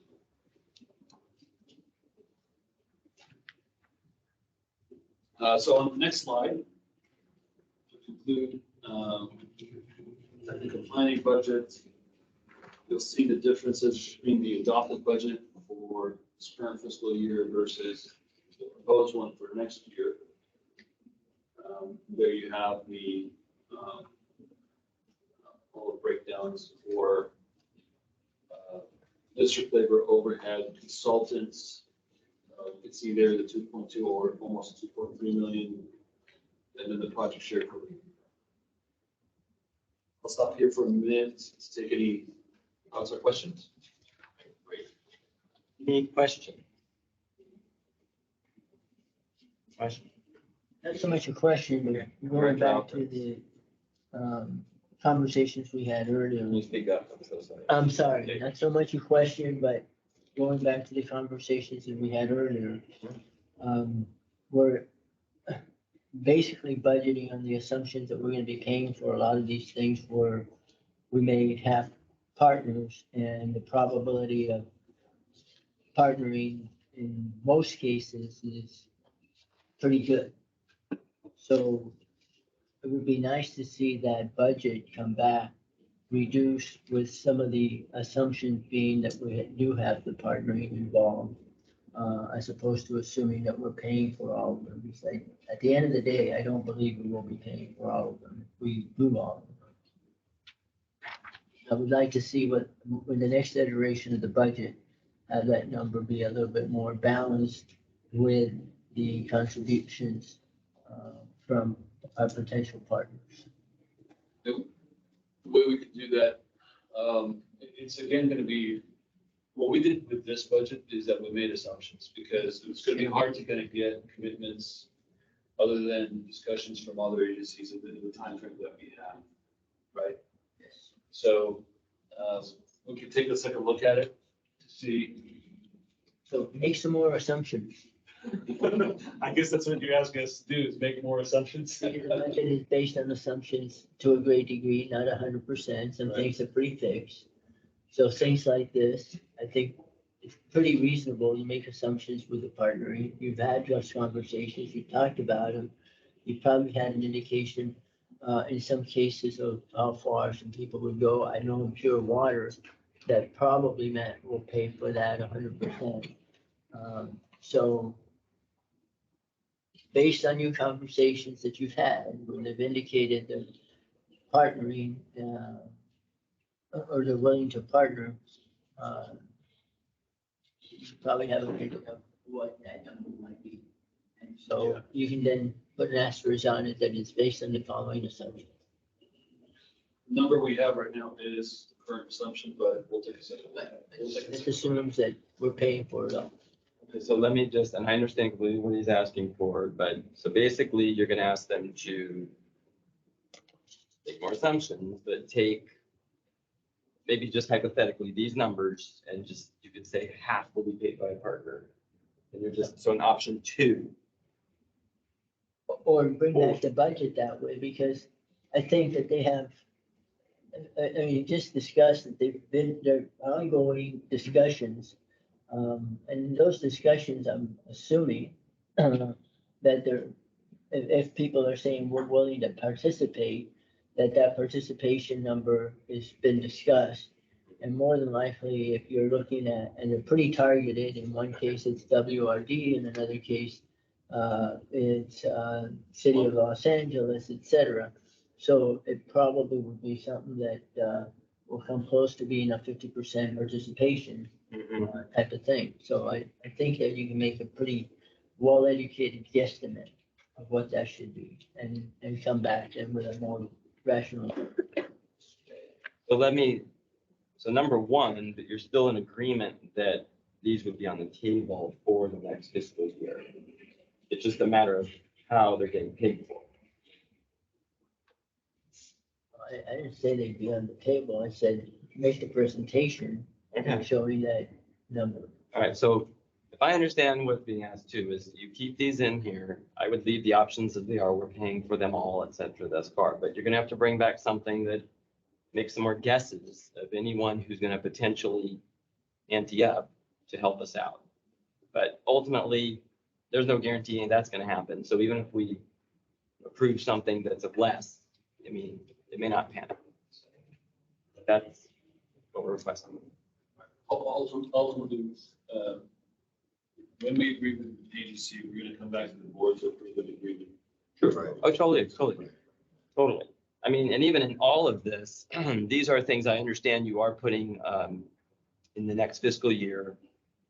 Although, even if they got approved in the budget process, you know, things may change. We may not go forward certain things, et cetera. I understand that. Okay. But for what it's worth, yeah, if that's what, you know, and I mean, there's nothing wrong with asking, but I do think, you know, look, you're making assumptions on even the cost of these, let alone now we're going to make more assumptions that maybe someone's going to pay parts of this or all of this or not. And you know, we're basically could be approving something that we really don't know is going to come to fruition.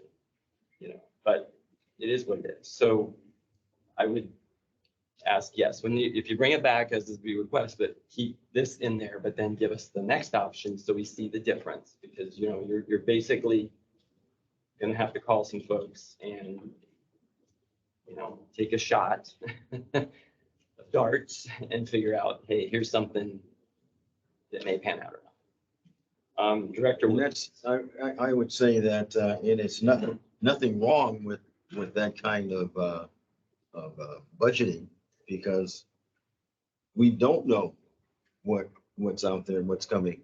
Because one of the things I see here Mhm. is like in most of these public works types of projects, they almost never come in at the budgeted price. It always costs way more than what was originally estimated and take way longer to complete than originally estimated. And especially here with all the players into this new water situation, it really is kind of like an educated crapshoot. So I think as long as you have the right elements in your estimate as to why you came up with these numbers, I don't see anything wrong with that.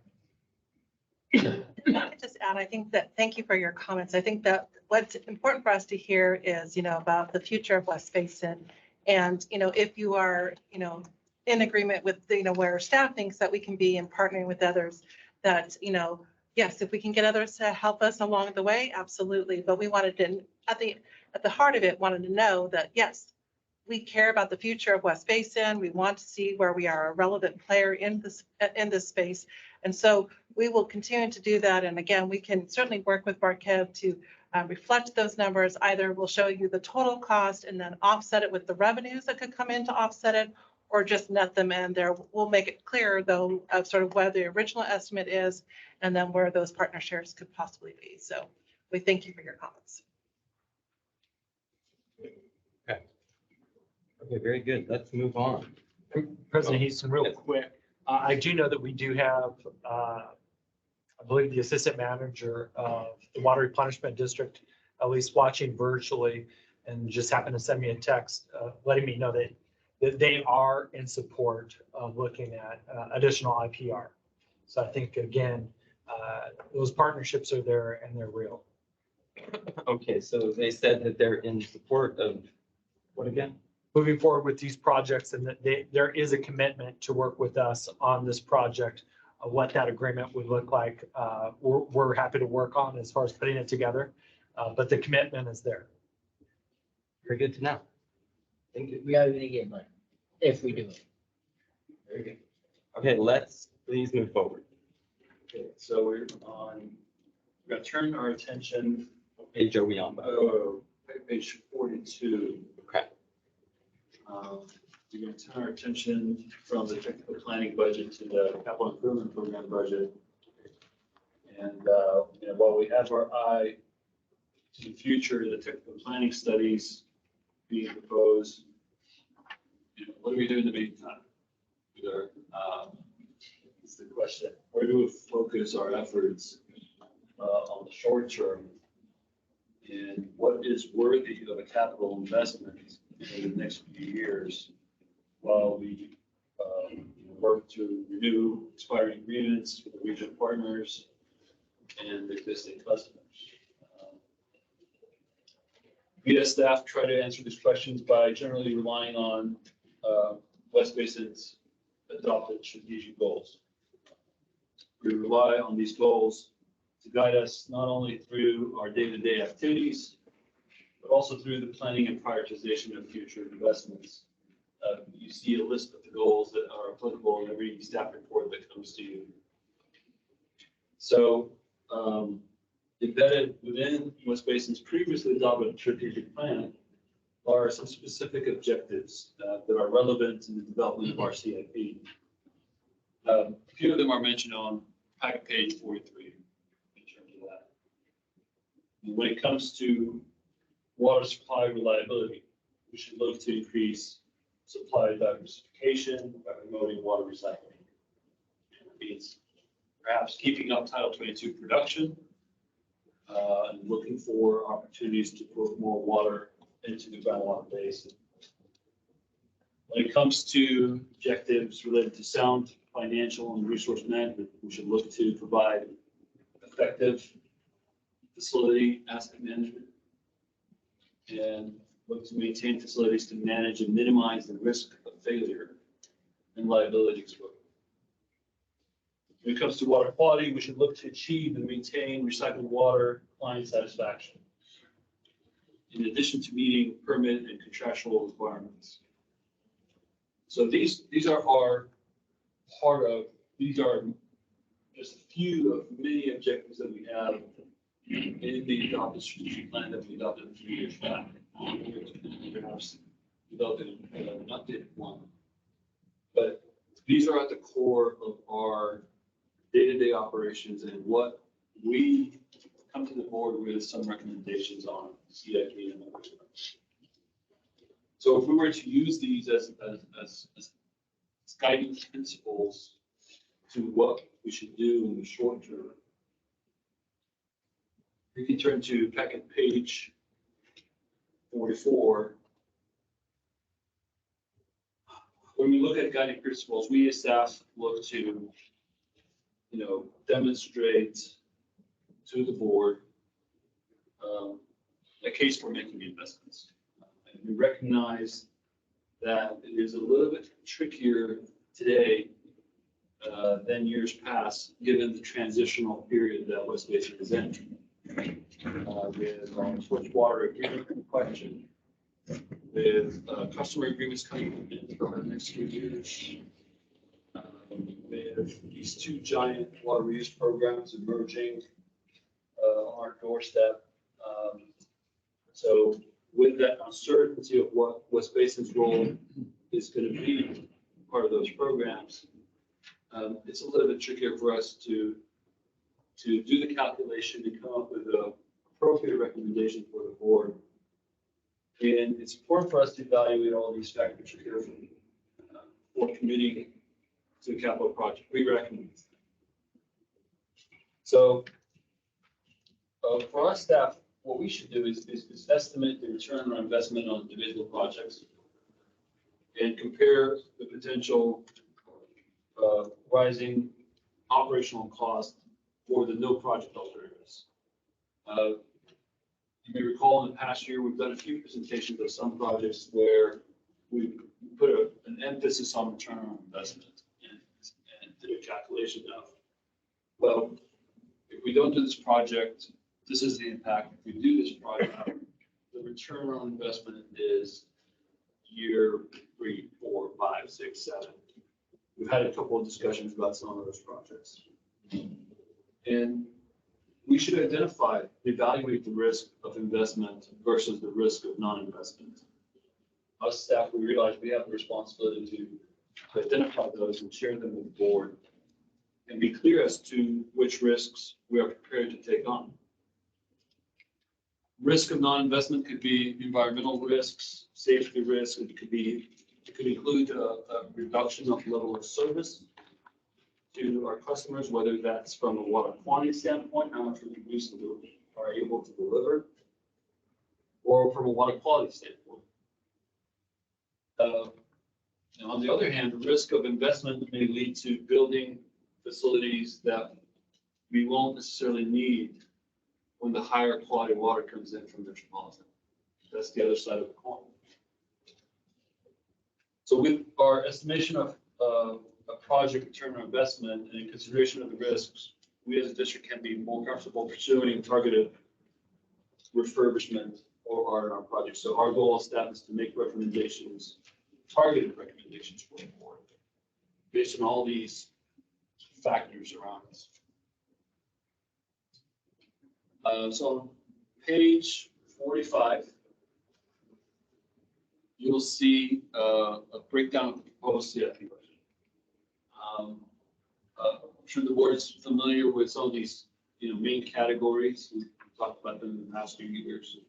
The first one there is new infrastructure treatment assets. So those are dollars expended towards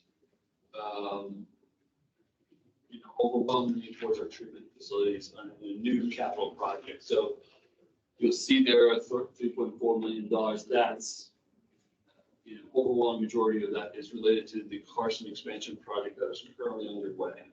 So that's construction dollars, mostly construction dollars related to that project that right now the completion of that project goes through September. So into the next fiscal year. That's why we have $3.4 million. New infrastructure, customer development, pipelines and laterals. That's a large number, $15.4 million, but overwhelming majority of that is the PV lateral. And we've had numerous discussions this past year about different funding sources and the implications of when the new costs came in. So I'm sure the board is well updated on the PV lateral, which represents most of that cost. There are other projects there that are customer developer projects where we pay and we then get reimbursed by a developer. And in the packet here, there's attachment B, which has a list. It has details of every single project that's being considered, with the drivers, purpose, with the benefit, with the funding information, the funding breakdown, what it means in terms of expenditure over the next 5 years. You'll see attachment B. There's a sheet for every single project. Then comes the R&R projects, refurbishment, rehab, replacement of projects.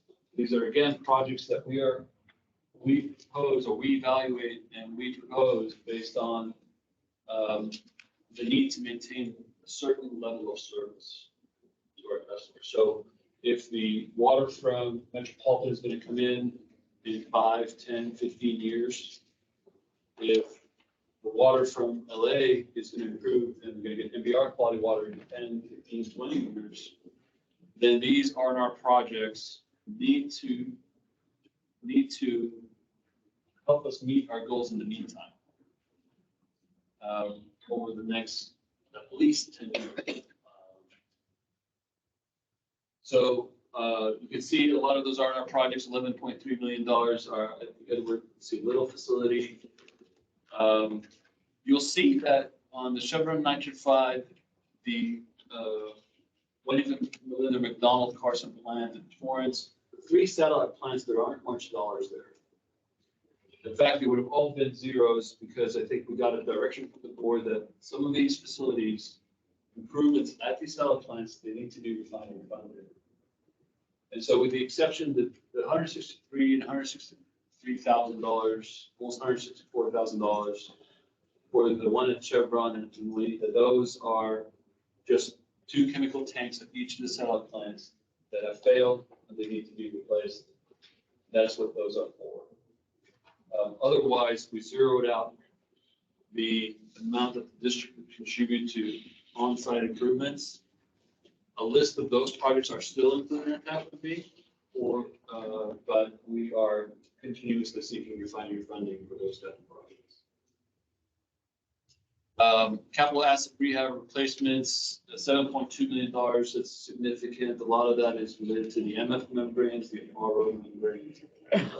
Dollars on there, but those are mainly projects. And then the other projects there, I'm sorry, the IT is under other projects where we put some dollars for some miscellaneous rehab on this building, air conditioning units, so on and so forth, for the DOD building. So that altogether comes out to $38.8 million being proposed for the next fiscal year. On the next slide, you will see that major contributors to this $38.8 million, that's in that first bar chart for 23-24. The different colors represent the different projects. So you can see the 3.2 related to the JMM, the PV lateral, the solids handling facility, which we presented on, the Pellet filter projects we presented on, and VFD rehab, and then capital asset replacement. Those are the membranes, and then 5.1 is all the other stuff that is R&R related. And you can see, you know, our 5-year CIP, which is about $153 million, it's overwhelmingly based on rehab and refurbishment type of projects. So that's why we need to look at those very carefully and select which ones are worthy of investment and have a return on investment that is short. And then see if there's no project alternatives, realize what the increased operational costs would be if we were not to proceed with the project. So next slide. You can see these major categories here. Where are they at in terms of our strategic plan objectives? You can see the cost for the next fiscal year in the third column over there. And also the total project cost. I think Director Alvarez, you've mentioned in the past that we really need to see what it costs over all the years, not just next fiscal year. So we'll make sure to share that with the board. Next slide, please. Here too, I think a couple of projects here that are noteworthy is Mills Park Reset Water Pipeline, Carson, and North Dakota Energy Water Pipeline. These are two pipelines these are two projects that have some commitment from the Army Corps of Engineers. The board has asked us to see if we can get more funding before we start its implementation and sign the agreement with the Army Corps. We've applied for Prop 1 funding, and that looks really promising, but there's a gap of $1.8 million for the two projects, 0.8 on one, $1 million on the other. We've initiated talks with the city of Carson, the city of Gardena, and see if there's other opportunities to get some funding right now. But the assumption here in the budget is that 1.8 would be West Basin's contribution. Next slide. So the next few slides, I have major contributors, the big projects that we can discuss on. I don't know how much time you'd like us to spend on this, but real quick, the solids handling improvement project is significant investment. We've done some analysis and showed the return on investment is short, and it has major contribution on lowering our O&M costs. We're happy to bring that presentation back. Right now, this project is in an RFP process to get design services. We should be receiving those proposals pretty soon, coming back to the committee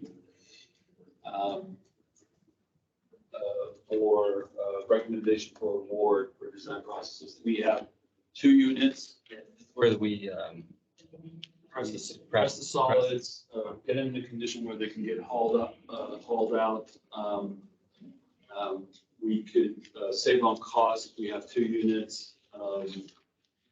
Never mind the interruptions, never mind the improvements on the water quality that it does, and the improvements that our customers will feel because we have new units. But in addition to all of that, the system is not reliable at this point. We have 2 units that need replacement, and there are miscellaneous type of assets around it that are very troublesome, continue to fail.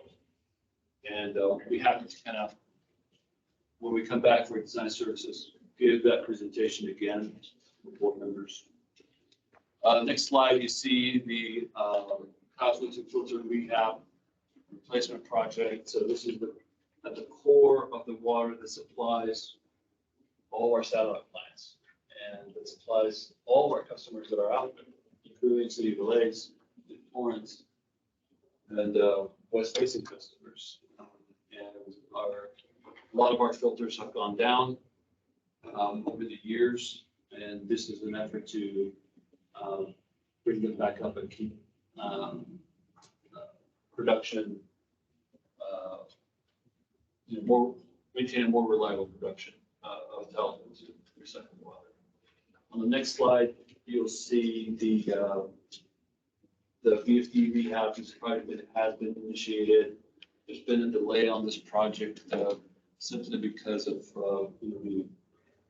the impacts of COVID and supply chain issues that we have. It's just started off that we're going to get parts in a few months, and the delay has been almost a year to get the appropriate parts. And this is the pump station that pumps all the water out into the distribution system. So it is critical for us. And so we see this project moving into next fiscal year. We didn't spend as much as we thought in the current fiscal year on this project because of the delays. Next slide, you'll see the capital assets. We have the replacement, and those are, RO and membranes. We talked about how we'd be worsening water quality that we're receiving from to our Edwards Little. There's challenges that have increased over the years, and so cleaning the membranes and then replacing them have become more frequent. It's added cost to the district. So it's a significant investment, but if we want to produce and deliver water, we need to replace membranes. And then the next couple of slides, we talked about the Nelson Park Refund Water Pump Pipeline Project. You can see there what the project entails in terms of pipeline, in terms, that project will produce 35 acre-feet per year of recycled water to a couple of sites. And then the one after that, the next page, North Gardena, lateral, another 24 acre-feet per year for those two projects. Again, there's way more information in attachment B. If you have a particular project that you would like to flag, come back at some point and talk about it a little bit more, talk about its benefits, drivers, costs, funding, we'll be more than happy to do so. But that concludes the presentation related to the CFP. I'll be happy to answer any questions related to the CFP. Okay, thank you very much, Marquette. Any questions at this moment or comments? By the way, I don't see Director Gray on here anymore. Anybody? No, not at this moment. Thank you. Director Alvarez? I'll hold them. Director Deere? Very good report. Thank you. Let's see, a couple things I just thought of. One is I do think we need to go forward no matter what with those two park projects since we've got this opportunity. So I do understand staff, of course, should engage with those cities and see if they might assist, but how city budgets are. We cannot get our hopes up, but these are short legs. And so I really think that we should do our best to get those potentially moving. That would be my position. And take advantage of the fact that Director Williams. the Olympics are coming. And we need to put pressure on the cities that they need to have these parks up, running and working because their athletes always need a place to work out. So. Yeah, and who knows what the climate will be like by 2028. Maybe needing recycled water for parks. And just out of curiosity, have you all been talking with the Chargers folks in El Segundo on that facility or not? Have we been talking to them and looking at potentially doing something? We have our brush measure, Orlando, can step up. Yeah. If that's okay. They're currently a developer out Say there. it real loud and we can hear it. Go ahead. The mic will pick you up, but go ahead. The developer out there, Mars Ventures, owner, they own several properties along that Raytheon campus. That street is going to be dedicated to the city. It's an extension of the current Nash Street. So with that street, they're building new utilities and they are going to build a recycled water pipeline there to serve those parcels. And they'll be funding that. We will come to the board for with an agreement for that. And one of those parcels will be the Chargers training facility that will be served. Very good, very good. And the reason I ask, because I know we're thinking about long-term and big picture, and maybe big, long pipelines may not be something we look at some point, but the short legs make a lot of sense, and nothing's gonna transition overnight to direct global use, et cetera, et cetera. So any of those opportunities that are very local to connections, I think we should always be engaging with. And I know staff does, and or the customers come asking us, but thank you for that update. And if you guys offline can keep me informed on that, I would really appreciate that. I know, by the way, they were just talking yesterday at the city of El Segundo again about the potential of that green belt along aviation. So there's another group that is very engaged, and they seem to be getting a lot of traction over there. So we have opportunities locally for these projects that I do think we need to look at and move forward while we're looking at the long-term strategic planning for the agency. And I know that, obviously we'll talk with the acting GM and management, but anyway, I just wanted to ask that. But I do think those two park projects should be a priority for the district. Other questions or comments? Okay. All right. I don't know where the next part of this presentation is. I think it's about done, isn't it? I'm gonna hand it back to Margaret. I got next steps, Go so ahead. page 56, if you will. So thank you so much for your attention today on workshop 3. That was our last scheduled one. We do anticipate, based off of last workshop on the 12th of April, that there could be a potential for a 4th one. I know that the board services department has reached out to you directors. If you have not responded to her, please do so. We have some suggested dates there, and I think there's starting to be a consensus around one date, but I will let you all work with the board services to confirm that date. But it looks to be towards the end of May, and so we would come back to you at that time, sort of with I'll say final recommendation as to it there. So if there are any specific direction that you would like to provide to our acting general manager as it relates to the staffing situation, or as it relates to perhaps anything that you heard from Barkev today, we would certainly like to hear that sooner than later, so we can provide you a good recommendation there. I will also let you know that, as you've heard from Director Alvarez, he's looking to reduce costs, and we understand that this year and next year are particularly tough for us. That we have, our lowest, if you will, of funding pertaining to the standby charge that does pop up in year 3, and so we are in a better position there, but it does cause some pressure on us. And it does not help that we have high operating costs like chemical coming through, as Marianne said, about $5.5 million year over year.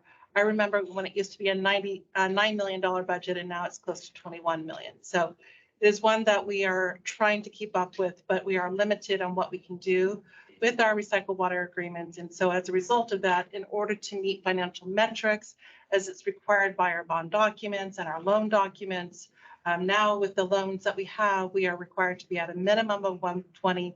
And as a result of that, we will need to have a rate increase unless, like you said, by some miraculous thing, we have lots of people giving us money, or we make some, hard decisions about cutting out some things there. But what I heard today is that, there is hope for the future and how we can be partners with our regional partners. We've already got commitments from WRD and City of Los Angeles and the Metropolitan about how we can work with them. And so it is a tough choice. I understand that as a board, but we want to make sure that we are giving you the right budget to make sure that we can continue to meet the needs during this bumpy period, during this transition time. Not to mention that, we will have standby that, at some point will also cease to exist in 2030. And so we are planning for that. And so decisions that we make today certainly puts us in a better position for that. So we can certainly provide you sort of that context of what it looks like. But keep in mind that my role as your So the fiduciary person on this side is to make sure that I keep you at a place where we are meeting our bond covenants, our loan covenants, and still meeting the needs of our service area. So with that, we will look to schedule that fourth workshop, have that dialogue with you on that area. We have moved out the customer agency workshop, so it's just now 1 month later. So we are trying to hopefully get that fourth workshop before June 6th, but that has been sent out. It will be on, like I said, June 6th, 9 to 10. And at this time, we are looking to bring this back to the regular scheduled board meeting in June on June 26th. And with that, we are now at the conclusion of 414. Actually, President Houston, I did want to note, I know that we've already passed our public comment section, but we do have a member of the public here that has raised their hand. I don't know if you would like to entertain the public comment at this time. It would be appropriate. So we do have Ms. Marquez. And Ms. Marquez, as we would typically do under our public comment, you have 3 minutes. Hi. Yes, thank you for entertaining me. Hi, Scott. I don't know if you remember me, but we met for coffee and talked about how fats, oils, and grease from restaurants can be parlayed into renewable fuels now. We're partnering with World Energy, and this is a new revenue stream for the district and the cities and could possibly help with the budgeting concerns. Taking fats, oils, and grease out of the water stream immediately, we've been able to prove at University of California, Irvine, that the quality of the grease actually meets soybean oil. And World Energy tested that at their facilities, and they operate the facility there in Paramount where they make renewable fuels, including sustainable aviation fuel, renewable diesel, and whatnot that are already being used in several municipalities here in California and around the world. So I just wanted to, reconnect and talk to you guys and see. I am actually attending the National Restaurant Association show, and I'm asking for sponsorship of aluminum water bottles, which West Basin could cover the cost of. And we have a booth there with the equipment technology supplier, Grease Guardian, that is offering the more efficient equipment that is recovering this grease at soybean oil quality. And what this does is it supports the National Restaurant Association members, our restaurants that are contributing to our communities and the economic development, and offers a way to tell the story about not only sustainable grease management, but One Water, and how water is used over and over again.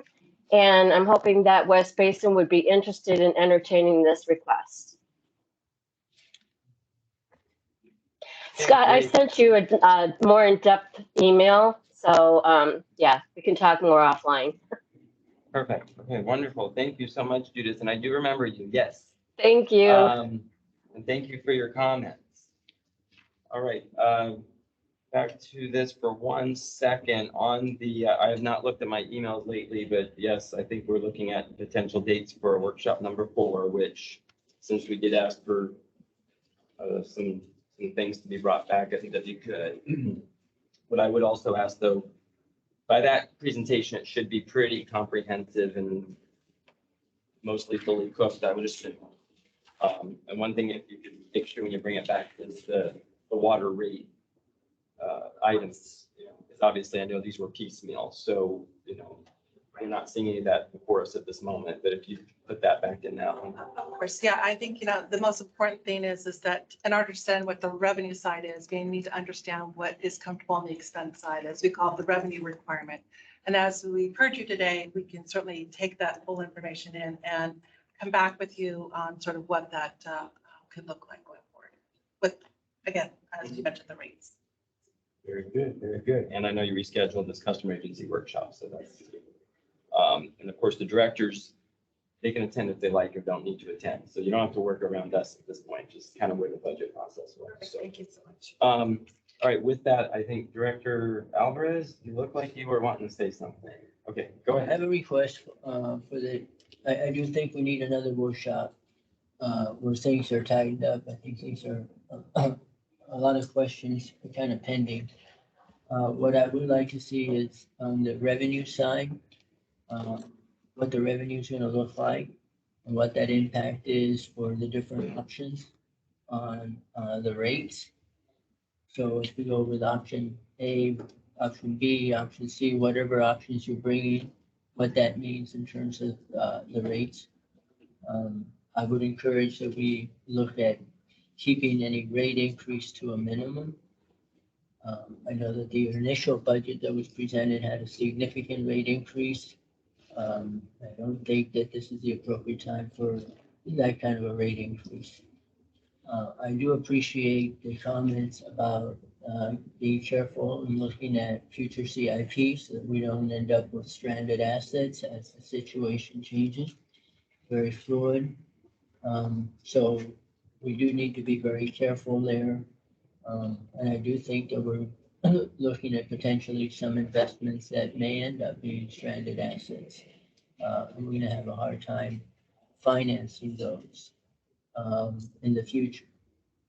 So I would also like to see in the next, budget review, a presentation of how these CIP or potential future CIPs are gonna be funded. So if you could include that in there. Then just kind of housekeeping. I think, and I would like to see it discussed at the budget session. At some point, there has to be a closure with respect to past investments in the ocean desalination. And I don't know how those were handled, but I believe that some of those costs were charged to bonds or finance, It was all cash funded. of cash. Okay. And just to answer your question, those costs have been written off as of fiscal year 21-22. So they no longer reside on our books. So they've all been, that's all been closed out. And it's been disclosed and it's in our financial statements. Thank you. Dr. I was just quickly, regards to how to fund CIP, attachment B has different funding sources for each project, but what we'll do is summarize it for us. Summarize it so that we can see it when you're presenting it. What page is attachment B? It starts off our packet page 50 or 60. Excuse me, 63. Okay, that's what you're going with, attachment B, which is the whole E1 new infrastructure treatment asset. That is correct, yes. Oh, got it. It's the same document you've seen in a couple other presentations. We just carried it forward just in case there were specific questions today for the workshop. And when you do that, going back to what I also said earlier, that CIP budgeting, what that future impact is gonna be on rates. Yes, there is some assumptions you need to make.